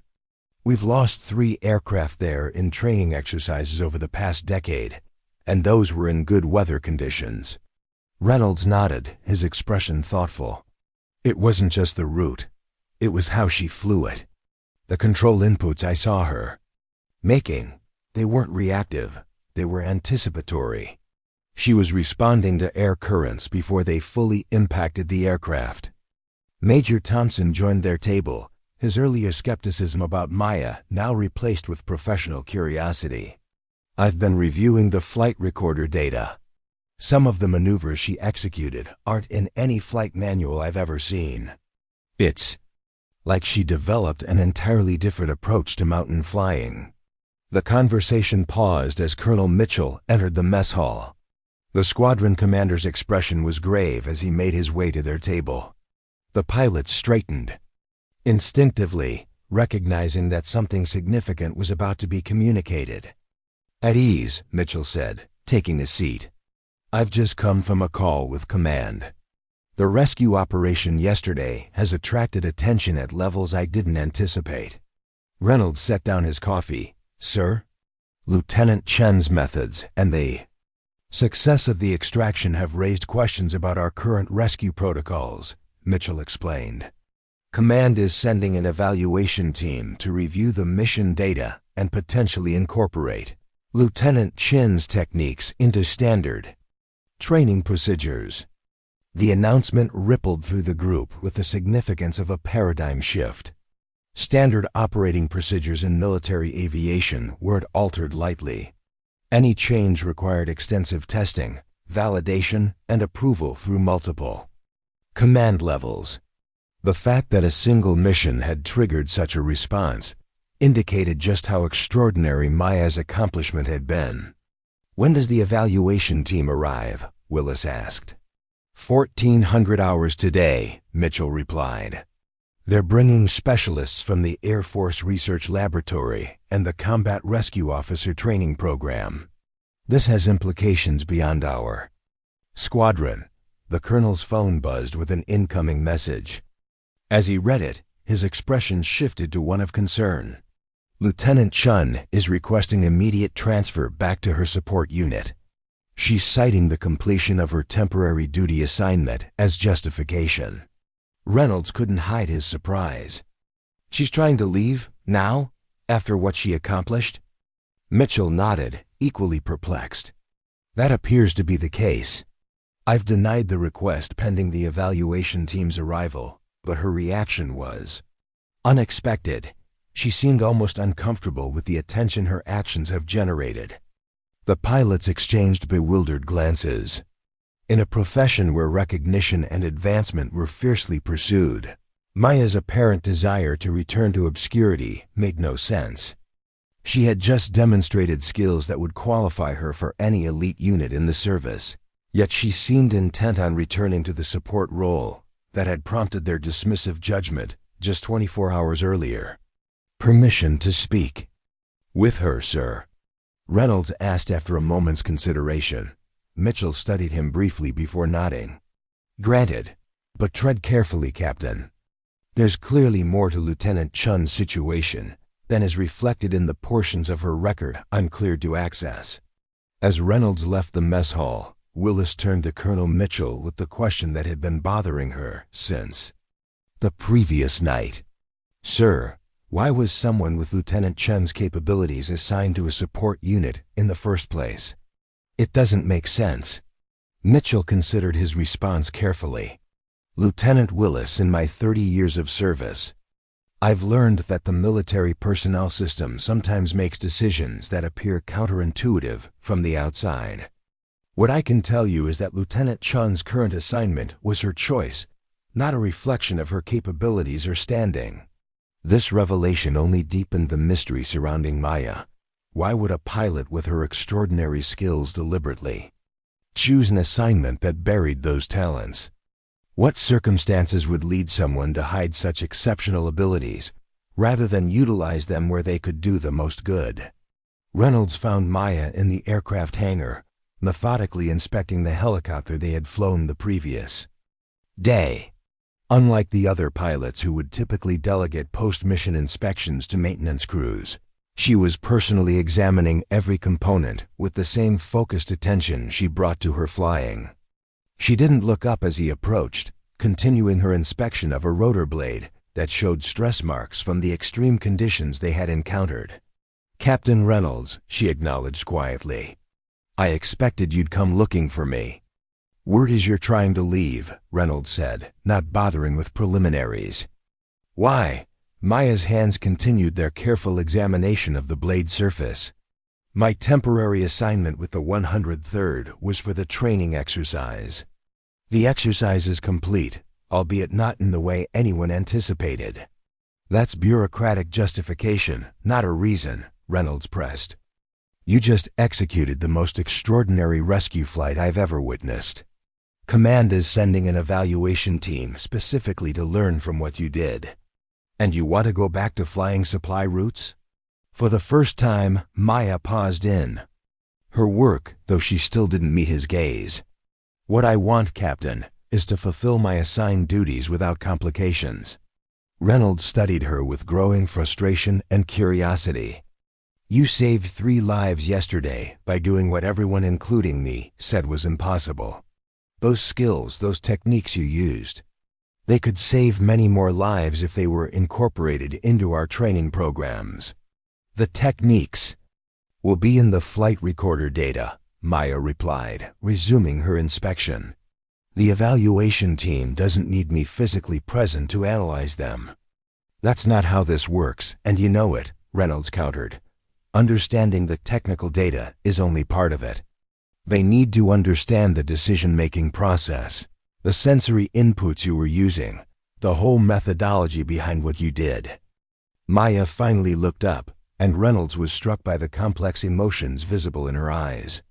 This wasn't simple modesty or discomfort with attention. There was something deeper driving her reluctance, something that resonated with pain rather than pride. Captain, I appreciate your concern and your commitment to improving rescue capabilities. But my role here was temporary, and I have responsibilities elsewhere. Reynolds took a step closer, lowering his voice. Lieutenant Chen, Maya, what are you afraid of? The question hung between them, direct and unavoidable. For a moment, Reynolds thought she wouldn't answer. Then she straightened, setting aside the maintenance tool she'd been using. I'm not afraid, Captain. I'm realistic. Yesterday's mission was necessary because lives were at stake. The attention it's generating is not. Before Reynolds could respond, the hangar doors opened to admit Colonel Mitchell and 2 officers Reynolds didn't recognize. The insignia on their uniforms identified them as members of the Special Operations Command, a branch responsible for missions that often existed in the shadowy periphery of military operations. Maya's posture changed subtly as she saw them, her shoulders squaring and her expression becoming carefully neutral. Reynolds sensed an immediate tension that hadn't been present moments before. Lieutenant Chen, Mitchell called, his tone formal. These officers need to speak with you, in private. Maya nodded, just a small movement, and turned to Reynolds. If you'll excuse me, Captain, duty calls. As she walked away, Reynolds couldn't shake the feeling that he had just seen something important, but he didn't understand it. Like reading a key page in a book, but missing the beginning and end. The arrival of special operations officers for a rescue pilot from a support unit didn't make sense. It meant something more was going on. Reynolds headed back to the operations center, still thinking about Maya Chen. The tech team was analyzing the flight recorder data from their last mission. Screens showed details, controls, aircraft movement, and weather conditions. Lieutenant Willis looked up from the main console. Did you find her? Yes, but we didn't get to talk. Special Ops arrived and asked for a private meeting. Willis raised an eyebrow. Special Ops? For a rescue mission debrief? Exactly, Reynolds said. This confirmed what he was starting to believe. Maya Chen wasn't just a support pilot. Show me the canyon approach again. Willis brought up the data. They watched in silence. The path showed the helicopter flying through a narrow area that should have been impossible. The turbulence, the low visibility, and the risk of hitting the canyon walls, all of it was there in the numbers. Look at this power usage, Willis said. She was getting performance out of that chopper beyond normal limits. It's like she had a special connection with the aircraft. Reynolds nodded. He remembered Maya saying, anticipate, don't react. The air has patterns, even in chaos. Learn to read them, and you won't fight the turbulence, you'll work with it. Back then, it sounded mystical. Now the data showed it was real. She wasn't just flying better, Reynolds said. She was flying in a totally different way. Just then, Major Thompson walked in, looking serious. You need to see this, he said, opening a secure terminal. It showed a classified report from 5 years ago. Most of it was blacked out, but one line stood out: extraction of high-value assets in mountain terrain during extreme weather. Mission Commander, Captain Maya Chen. Reynolds leaned in. The report described worse conditions than yesterday: higher altitude, heavy snow, and enemy forces nearby. Yet all 12 people were rescued, with 0 losses. "Where did this come from?" Willis asked, speaking quietly.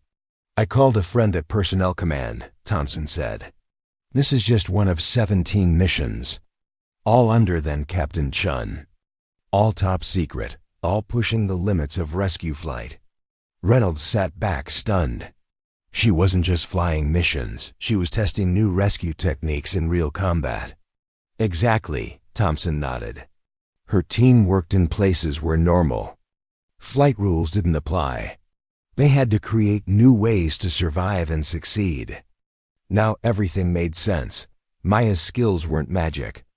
They were earned over years of extreme missions. "Then why is she in a support role now?"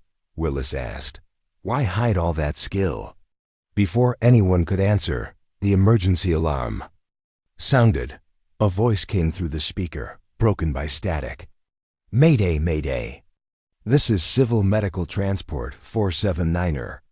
Engine failure at 9,000 feet. 30 miles northeast of your location. Trying to land, but icing is bad. 5 people on board, including a critical patient, requesting help." The room changed. Instantly, Colonel Mitchell walked in, already giving orders. "Get weather updates, coordinates, and scramble the rescue chopper. I want people in the air in 10 minutes. The quick reaction force moved fast. Captain Brooks, the pilot on duty, rushed to gear up. Reynolds stepped up to Mitchell. "Sir, what about Lieutenant Chen? After what we saw yesterday, she might be the best chance they have." Mitchell shook his head. "She's in a classified meeting with Special Ops. We can't interrupt." The weather screen showed trouble: cold temperatures, turbulence, and ice that likely caused the failure. Reynolds knew Brooks was good, but Maya was better. And this mission was too dangerous to take chances. So Reynolds left the center and went to the admin building where Maya was. A guard stepped in front of him. "Restricted area, sir." "Classified meeting." "Emergency," Reynolds said. "Medical transport down. Critical patients. Lieutenant Chen is needed now." The guard looked torn, unsure what to do. Then the door opened. A Special Ops officer had heard everything. "What's the situation?" he asked. Reynolds quickly explained. The officer turned and spoke briefly with someone inside. Then Maya stepped out, face calm and focused. "Medical flight down in the mountains?" she asked. "Yes," Reynolds said. "Icing, engine failure. 5 people on board. I think you're their best shot." She looked to the Special Ops officer. He nodded. "Go, we'll continue later." No more words were needed. Maya moved fast toward the operations center. Reynolds followed. "What's the weather?" she asked. "Not as bad as yesterday, but there's turbulence, ice, and tight terrain. A narrow valley with steep walls." Maya processed this information with the focused calculation he had observed during their previous mission. Time window? Unknown. They reported control surface issues due to ice. Best estimate is they're attempting an emergency landing now, or within minutes. As they entered the operations center, all eyes turned to Maya. Her presence created an immediate shift in the atmosphere, a mixture of respect, curiosity, and the relief that comes from having exceptional capability available in a crisis situation. Colonel Mitchell looked up from the main display, his expression showing brief surprise followed by decisive action. "Lieutenant Chen, are you cleared to participate in this operation?" "Yes, sir," Maya replied simply. "Spec Ops has authorized temporary duty reassignment for emergency response." Mitchell nodded, wasting no time on questions that could wait. "Captain Brooks is prepping the QRF helicopter. ETA to ready status is 7 minutes. Maya moved too. The weather display studying the conditions with the same intense focus she brought to every aspect of her work. The medical transport's last reported position? The duty officer highlighted the coordinates on the main map. Approximately here, sir. Satellite imagery shows it's a narrow valley with limited flat terrain, suitable for emergency landing. Civil Air Medical reports they were attempting to divert to a small clearing here. He indicated a tiny open space surrounded by dense forest, but control issues may have prevented reaching that location. Maya studied the terrain for precisely 10 seconds, then made a decision with the absolute certainty that seemed to characterize her professional judgment. I need to be airborne in 3 minutes, not 7. Is the helicopter I flew yesterday operational? Mitchell glanced at the maintenance status board. Technically, yes, but it hasn't completed full post-flight inspection and certification. It's airworthy, Maya stated with conviction. I performed a thorough inspection this morning. The stress indicators are within acceptable parameters. Despite yesterday's conditions, the colonel made the kind of rapid risk assessment that defined effective command leadership. Authorized, what else do you need? Minimal crew.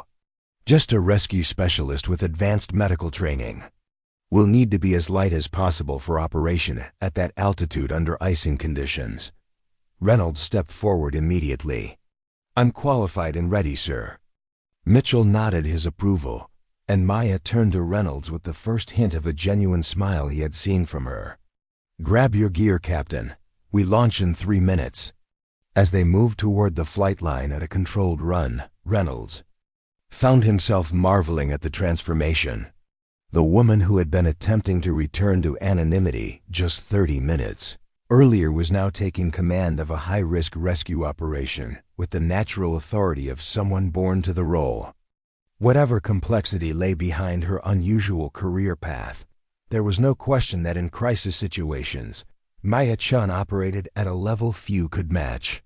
The pre-flight sequence that normally took 15 minutes was completed in just over 2. With Maya performing critical checks with a speed that never sacrificed thoroughness. As they lifted off, Reynolds noticed that she had already begun implementing the same specialized techniques he had observed the previous day minute control. Adjustments that seemed to anticipate rather than react to the aircraft's response to changing air conditions. Rescue Actual, this is base. Mitchell's voice came through their headsets. Civil Air Medical's emergency beacon has activated at coordinates being transmitted to your system now. Satellite imagery suggests they attempted landing but may have experienced controlled crash on eastern slope of the valley. Condition of aircraft and occupants unknown. Copy that, base, Maya acknowledged, already adjusting their course toward the new coordinates. Eta to location 9 minutes at current. Speed. Be advised we're observing moderate icing at current altitude. Will descend to maintain control surface effectiveness. Reynolds monitored the aircraft systems as Maya pushed the helicopter to its performance limits, maintaining a speed that bordered on reckless while somehow preserving the stability and control reserves necessary for safe operation. The technique she employed seemed to extract maximum performance from the aircraft, while simultaneously preserving safety margins that conventional approaches would have sacrificed at such speeds. How are you maintaining this velocity without power fluctuation? He asked, genuinely curious about a methodology that contradicted much of his training. Maya's focus remained primarily on their flight path, but she answered with the same precise clarity that characterized all her professional communication. Conventional approach maintains fixed power settings and accepts performance variations as conditions change. I'm making continuous micro-adjustments to power application based on real-time environmental feedback from the aircraft's response patterns. It sounded simple when she described it, yet Reynolds understood that the technique required a level of sensitivity to aircraft behavior and environmental conditions that few pilots ever developed. Maya wasn't just flying the helicopter according to its design specifications. She was actively engaging with it as a dynamic system, responding to constantly changing conditions. As they approached the coordinates of the emergency beacon, the valley opened before them, a narrow passage between towering rock formations, its floor covered with dense pine forests broken only occasionally by small clearings.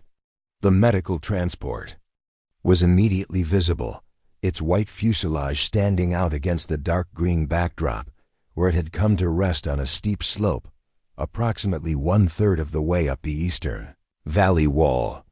"I see the aircraft," Reynolds reported, studying it through binoculars. "Appears relatively intact given the circumstances. No visible fire or catastrophic structural failure. They managed a controlled crash landing on the slope." Maya was already assessing approach options, her eyes scanning the terrain with the practiced evaluation of someone who had performed similar operations under far worse conditions. "The slope angle precludes direct landing. We'll need to execute a hover. Extraction. Primary concern is rotor clearance from those trees." The extraction point presented multiple challenges. The medical transport had come to rest at an angle that left it partially supported by several large pine trees. The slope was steep enough that the aircraft might shift position if disturbed, potentially endangering both its occupants and any rescuers who approached. The trees surrounding the crash site created obstacles that would require precise hover control to avoid rotor strike during the extraction. "Base, rescue actual," Maya transmitted. "We have visual on the downed aircraft. Appears stable but in precarious position on eastern slope. Will attempt hover extraction. Request ground rescue team deployment as backup, but be advised approach by foot will take significant time given terrain." "Copy that, rescue actual," Mitchell responded. "Ground team deploying now, ETA to your location, approximately 40 minutes by fastest available route. Satellite imagery suggests slope stability may be compromised by recent rainfall. Exercise extreme caution." Maya acknowledged the warning as she maneuvered the helicopter into position for a closer evaluation of the crash site. Her approach was cautious but decisive, maintaining a safe distance while gathering the information necessary for a successful extraction plan. "Movement visible inside the cockpit," Reynolds reported, still observing through binoculars. "At least one person conscious and mobile. No visible signs of fire or fuel leakage." Maya completed her evaluation of the site and made her decision. "Will approach from downslope, maintaining maximum clearance from the upper branches. Rotor wash is a concern. It could destabilize either the aircraft or the surrounding trees. I'll need you to manage the extraction while I maintain precise hover position." Reynolds nodded, already preparing the rescue equipment. "Ready when you are." With the same fluid precision she had demonstrated during the previous day's mountain rescue, Maya guided the helicopter into position approximately 50 feet from the crashed aircraft. The maneuver required extraordinary control, maintaining a stable hover on a sloped surface in gusting wind conditions while keeping precise distance from multiple obstacles. As Reynolds prepared to deploy the rescue hoist, the door of the medical transport opened, revealing a flight nurse whose uniform was stained with what appeared to be blood. She waved urgently, indicating the need for immediate assistance. "Deploying now," Reynolds announced, lowering the rescue basket toward the crash site. The nurse helped position it near the aircraft's door, then disappeared back inside, presumably to help prepare patients for evacuation. The next few minutes unfolded with the tense efficiency of professionals executing high-stakes operations under extreme pressure. The medical transport's crew worked to transfer their critical patient into the rescue basket, their movements showing the strain of operating in an aircraft that could shift position at any moment. Maya maintained the helicopter in a perfectly stable hover despite conditions that would have challenged even the most experienced pilots. The precision required was extraordinary, holding position within inches of optimal placement while managing power, wind effects, and the constantly changing weight distribution as each person was extracted. First patient secured, Reynolds reported as he guided the critical care patient into the helicopter. Severe trauma evident. Immediate medical attention required. Copy that, Maya acknowledged, making minute adjustments to maintain their position as the basket was lowered again for the next extraction. Be advised fuel state will become critical in approximately 22 minutes. We need to complete extraction of all personnel within that window. The operation continued with methodical precision, each rescued individual representing a complex calculation of weight, balance, power requirements, and time management. Reynolds worked with focused efficiency, managing the medical needs of the increasingly crowded helicopter cabin while continuing the extraction process. As the fourth person, the medical transport's pilot, was brought aboard, he immediately addressed Maya over the intercom. "Lieutenant, we've got a situation. Our flight medic is trapped in the rear compartment. Aircraft shifted during landing and the bulkhead has collapsed, pinning his lower body. We couldn't free him with available equipment." The information changed the entire dynamic of the rescue operation. What had been a straightforward extraction now involved a complex technical rescue requiring specialized equipment that wasn't currently aboard their helicopter. "Base rescue actual," Maya transmitted immediately. "Be advised we have a trapped crew member in the medical transport. Request immediate deployment of extraction equipment with ground team." "Copy that, rescue actual," Mitchell responded. "Ground team will expedite with required equipment, but ETA remains approximately 30 minutes to your location." Maya processed this information with the rapid calculation that characterized her decision-making in crisis situations. "Understood, base. We will extract current patients to safety and return with necessary equipment." It was the logical decision, the one that aligned with established protocols and prioritized the safety of those already rescued. The trapped flight medic was reportedly stable, and attempting an impromptu extraction without proper equipment carried significant risks to all involved. Reynolds expected Maya to begin their departure procedure immediately. Instead, she turned to him with an expression that suggested she was considering alternatives beyond standard protocol. "The critical patient requires immediate advanced care," she said, her tone making it clear she was working through a complex decision matrix. Returning to base, refueling, loading equipment, and flying back would take approximately 40 minutes. Combined with extraction time, that puts us beyond the window for optimal trauma intervention. Reynolds understood immediately what she was suggesting. "You want to attempt the extraction now with what we have available?" Maya nodded once. "I believe it's possible, but it would require you to enter the unstable aircraft while I maintain hover position. The risk assessment is significant." It was a moment of pure clarity for Reynolds. 24 hours earlier, he had dismissed this woman as an inexperienced support pilot out of her depth in advanced rescue operations.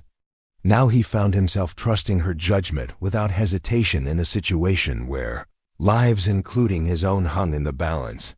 "What do you need me to do?" he asked simply. Maya's expression showed brief but genuine appreciation for his trust. "I'll maintain hover position within 5 feet of the fuselage. You'll need to transfer aboard with basic extraction tools. The pilot can guide you to the trapped medic. Assessment indicates we have a 10-minute window before fuel state becomes critically low." Reynolds nodded, already gathering the limited extraction equipment they had aboard. "Ready when you are." What followed was perhaps the most precise demonstration of helicopter control that any of the rescued medical crew had ever witnessed. Maya guided the aircraft to within feet of the crashed fuselage, maintaining a hover so stable it seemed to defy the gusty conditions and sloped terrain. The position required constant minute adjustments to power, collective, cyclic, and pedals, a 4-dimensional problem being solved in real time through a combination of technical skill and almost supernatural sensitivity to the aircraft's behavior. Reynolds transferred to the crashed aircraft with the practiced efficiency of someone who had trained extensively for high-risk extractions. Once inside, he found the situation even more precarious than reported. The medical transport had shifted during the crash, creating a compartment that was tilted at an extreme angle. The trapped flight medic was pinned by a collapsed equipment rack, his lower legs immobilized but apparently not crushed. "I can see the problem," Reynolds reported through his headset. "Standard extraction equipment would make this simple, but we can improvise with what we have. Meet approximately 7 minutes." "Copy that," Maya responded, her voice showing the strain of maintaining their precarious hover position. "Be advised we're experiencing increasing turbulence and fuel state is approaching critical threshold. 6 minutes maximum." Working with the medical transport's pilot, Reynolds implemented a makeshift leverage system using equipment from the crashed aircraft. The procedure was improvised but executed with the precision of someone whose training had prepared them for exactly this type of adaptation. "Almost there," Reynolds updated as they carefully lifted the collapsed structure enough for the flight medic to pull free. "Extraction in approximately 30 seconds. As the medic was finally released from the wreckage, a new complication arose. The movement had destabilized the crashed aircraft, causing it to shift position on the slope terrain. Warning creaks from the airframe indicated that structural integrity was now compromised. "Aircraft destabilizing," Reynolds reported urgently. "Need immediate extraction." Maya's response was immediate and decisive. "Adjusting position now. Stand by for direct boarding procedure." What she did next demonstrated why her flying abilities had generated such awe among her peers. Rather than maintaining safe distance as the medical transport shifted precariously, Maya moved the rescue helicopter closer, placing it in perfect position for direct transfer while compensating for the increasingly unstable hover conditions created by the shifting wreckage. "Go now," she commanded, holding the helicopter in a position that conventional wisdom would have deemed impossible to maintain. Reynolds and the flight medic moved in perfect synchronization, transferring from the destabilizing wreckage to the rescue helicopter in a maneuver that left no margin for error. As they secured themselves inside, Maya immediately transitioned from hover to forward flight, pulling away from the crash site just as the medical transport shifted dramatically, sliding several feet down the slope before coming to rest against a cluster of trees. "All personnel extracted," Reynolds confirmed, helping the injured flight medic into a secure position. "Returning to base with 5 rescued and 1 critical requiring immediate advanced care." The return flight demonstrated yet another dimension of Maya's extraordinary capabilities. Recognizing the time-critical nature of the critical patient's condition, she pushed the helicopter to performance levels that extracted every possible bit of speed without compromising safety margins. "Base, rescue actual," she transmitted. "Inbound with all personnel extracted. Critical trauma patient requires immediate surgical team standing by. ADA 7 minutes." As they approached the base, Reynolds found a moment to address Maya directly on their private communication channel. "That hover extraction was..." He paused, searching for adequate words. "I've never seen anything like it. Not in training. Not in combat. Not anywhere." Maya's focus remained primarily on their approach, but she acknowledged his comment with characteristic understatement. "Different situations require different techniques, Captain. You performed the difficult part, the actual extraction under unstable conditions." "That's not true, and you know it," Reynolds responded, unwilling to let her deflect recognition of what she had accomplished. "What you did with this aircraft defies conventional understanding of helicopter flight dynamics. You need to be teaching these techniques, not hiding them in a support unit." For the first time, a flash of genuine emotion crossed Maya's features, a complex mixture of pride, pain, and something that looked remarkably like longing. Before she could respond, they were on final approach, and her attention returned fully to the task of bringing their overloaded aircraft safely back to base with its precious human cargo. As they touched down on the tarmac, medical teams rushed forward to receive the injured patients, with particular urgency surrounding the critical care patient whose life had hung in the balance throughout the entire operation. Colonel Mitchell approached as Maya completed shutdown procedures with the same methodical precision she brought to every aspect of her work. "Lieutenant Chen," Mitchell said formally as she emerged from the cockpit. "That was—" He paused, seemingly at a loss for words that could adequately describe what he had just witnessed through the live feed from the helicopter's cameras. "That was beyond extraordinary." Maya acknowledged the compliment with a simple nod, her expression already returning to the professional neutrality that seemed to be her default state. "Thank you, sir.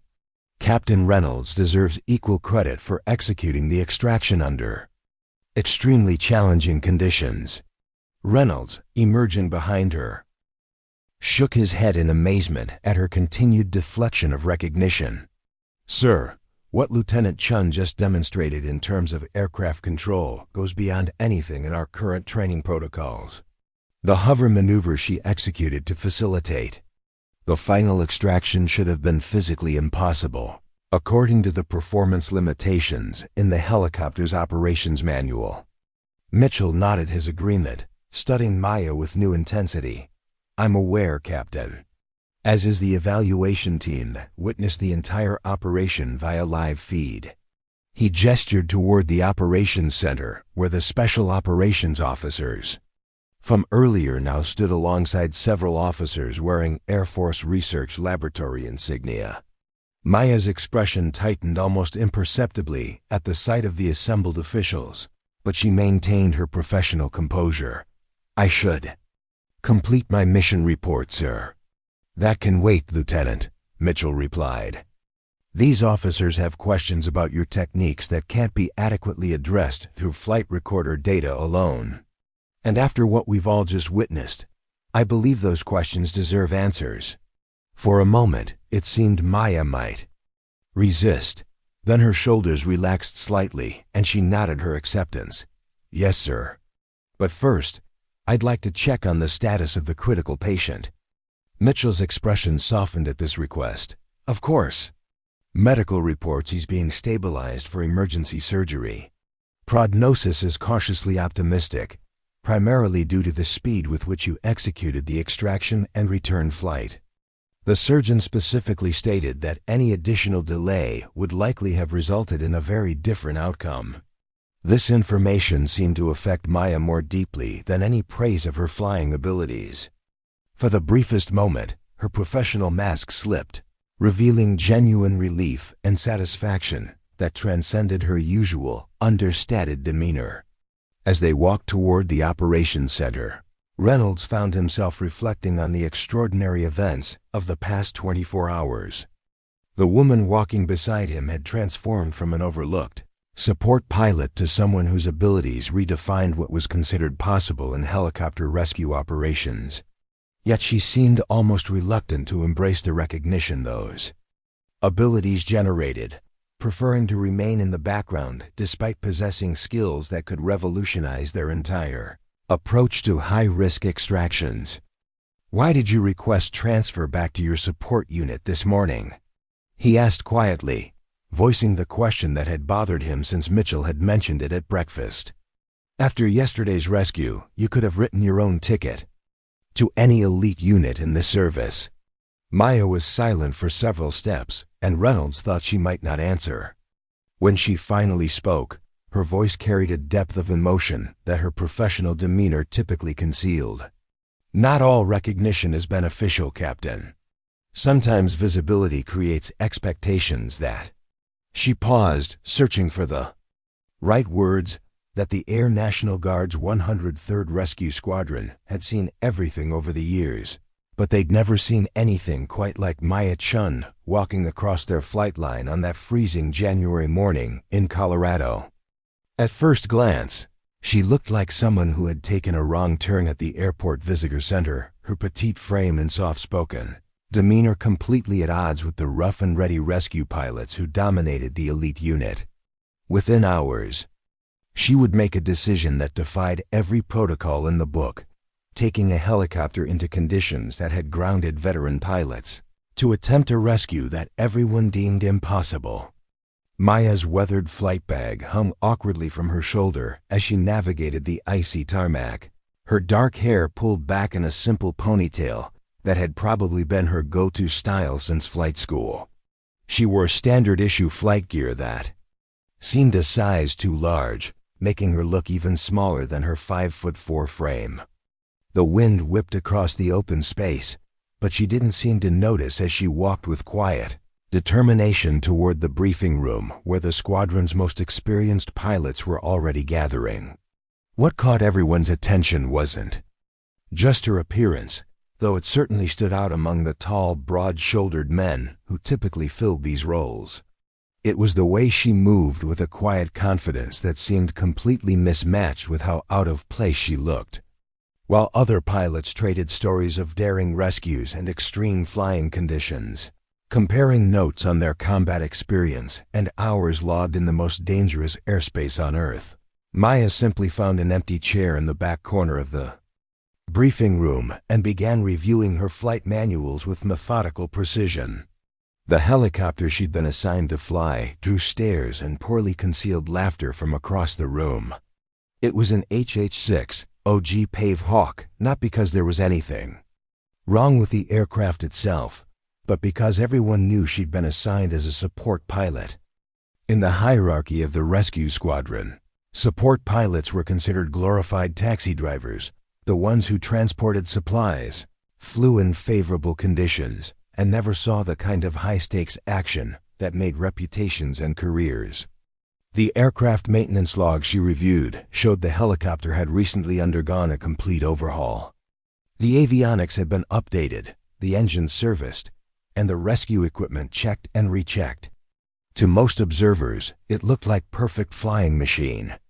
But compared to the specially modified combat rescue versions that the squadron's elite pilots flew, Maya's helicopter might as well have been a training aircraft. Captain Jack Reynolds, a decorated combat pilot with 3 tours in Afghanistan, was the first to voice what everyone was thinking. He nudged his co-pilot and nodded toward Maya's position. "What's she doing here? Isn't she just a transport jockey from Andrews?" His voice carried across the room louder than he probably intended, drawing knowing smiles from the other pilots. "I heard she's never even seen combat conditions." Maya's expression didn't change as she continued her meticulous review of the flight manuals, running her finger along the emergency procedures and checking weather patterns with movements that spoke of deep familiarity. She seemed completely oblivious to the attention she was drawing, focused entirely on her preparation with the kind of concentration that suggested this ritual was as natural as breathing. Lieutenant Samantha Willis, one of only 4 female pilots in the squadron, felt a mixture of embarrassment and concern watching Maya. She'd fought hard to earn respect in a male-dominated field, and seeing another woman show up looking so unprepared made her cringe. "Someone should probably tell her this isn't a milk run," Willis whispered to her co-pilot. "This is serious rescue work. Lives depend on this kind of mission." The buzz of conversation around the briefing room grew louder as more pilots noticed Maya and her apparent support role assignment. Some pulled out phones to take pictures, already composing social media posts about the weekend warrior who'd somehow gotten authorization to join an elite rescue unit. Others shook their heads in disgust, viewing her presence as disrespectful to the serious nature of their work. Colonel James Mitchell, the squadron commander overseeing the winter training exercise, approached Maya's chair with a clipboard and a diplomatic expression that barely concealed his skepticism. At 52, Mitchell had seen every type of pilot imaginable, from cocky rookies to grizzled veterans. But he'd never encountered someone quite like this in his elite rescue unit. "Lieutenant," he said, his voice professional but tinged with concern, "I need to verify your qualification status and mission parameters. This is a high-altitude mountain rescue training exercise with specific skill requirements."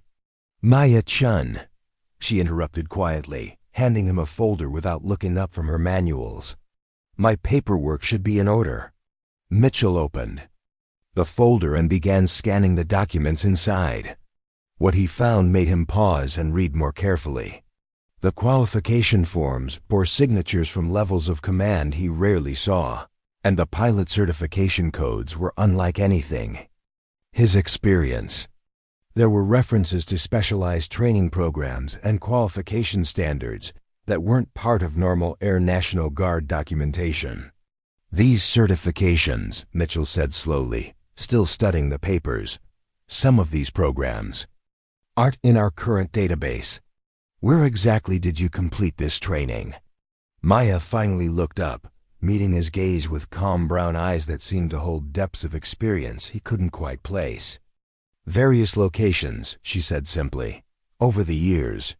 The vagueness of her response only added to Mitchell's confusion, but the paperwork was undeniably legitimate, complete with official seals and authorization codes that checked out when he ran them through the system. Whatever Maya's background, someone with serious authority had approved her participation in this exercise. Up next, you've got 2 more standout stories right on your screen. If this one hit the mark, you won't want to pass these up. Just click and check them out. And don't forget to subscribe and turn on the notification bell so you don't miss any upload from us.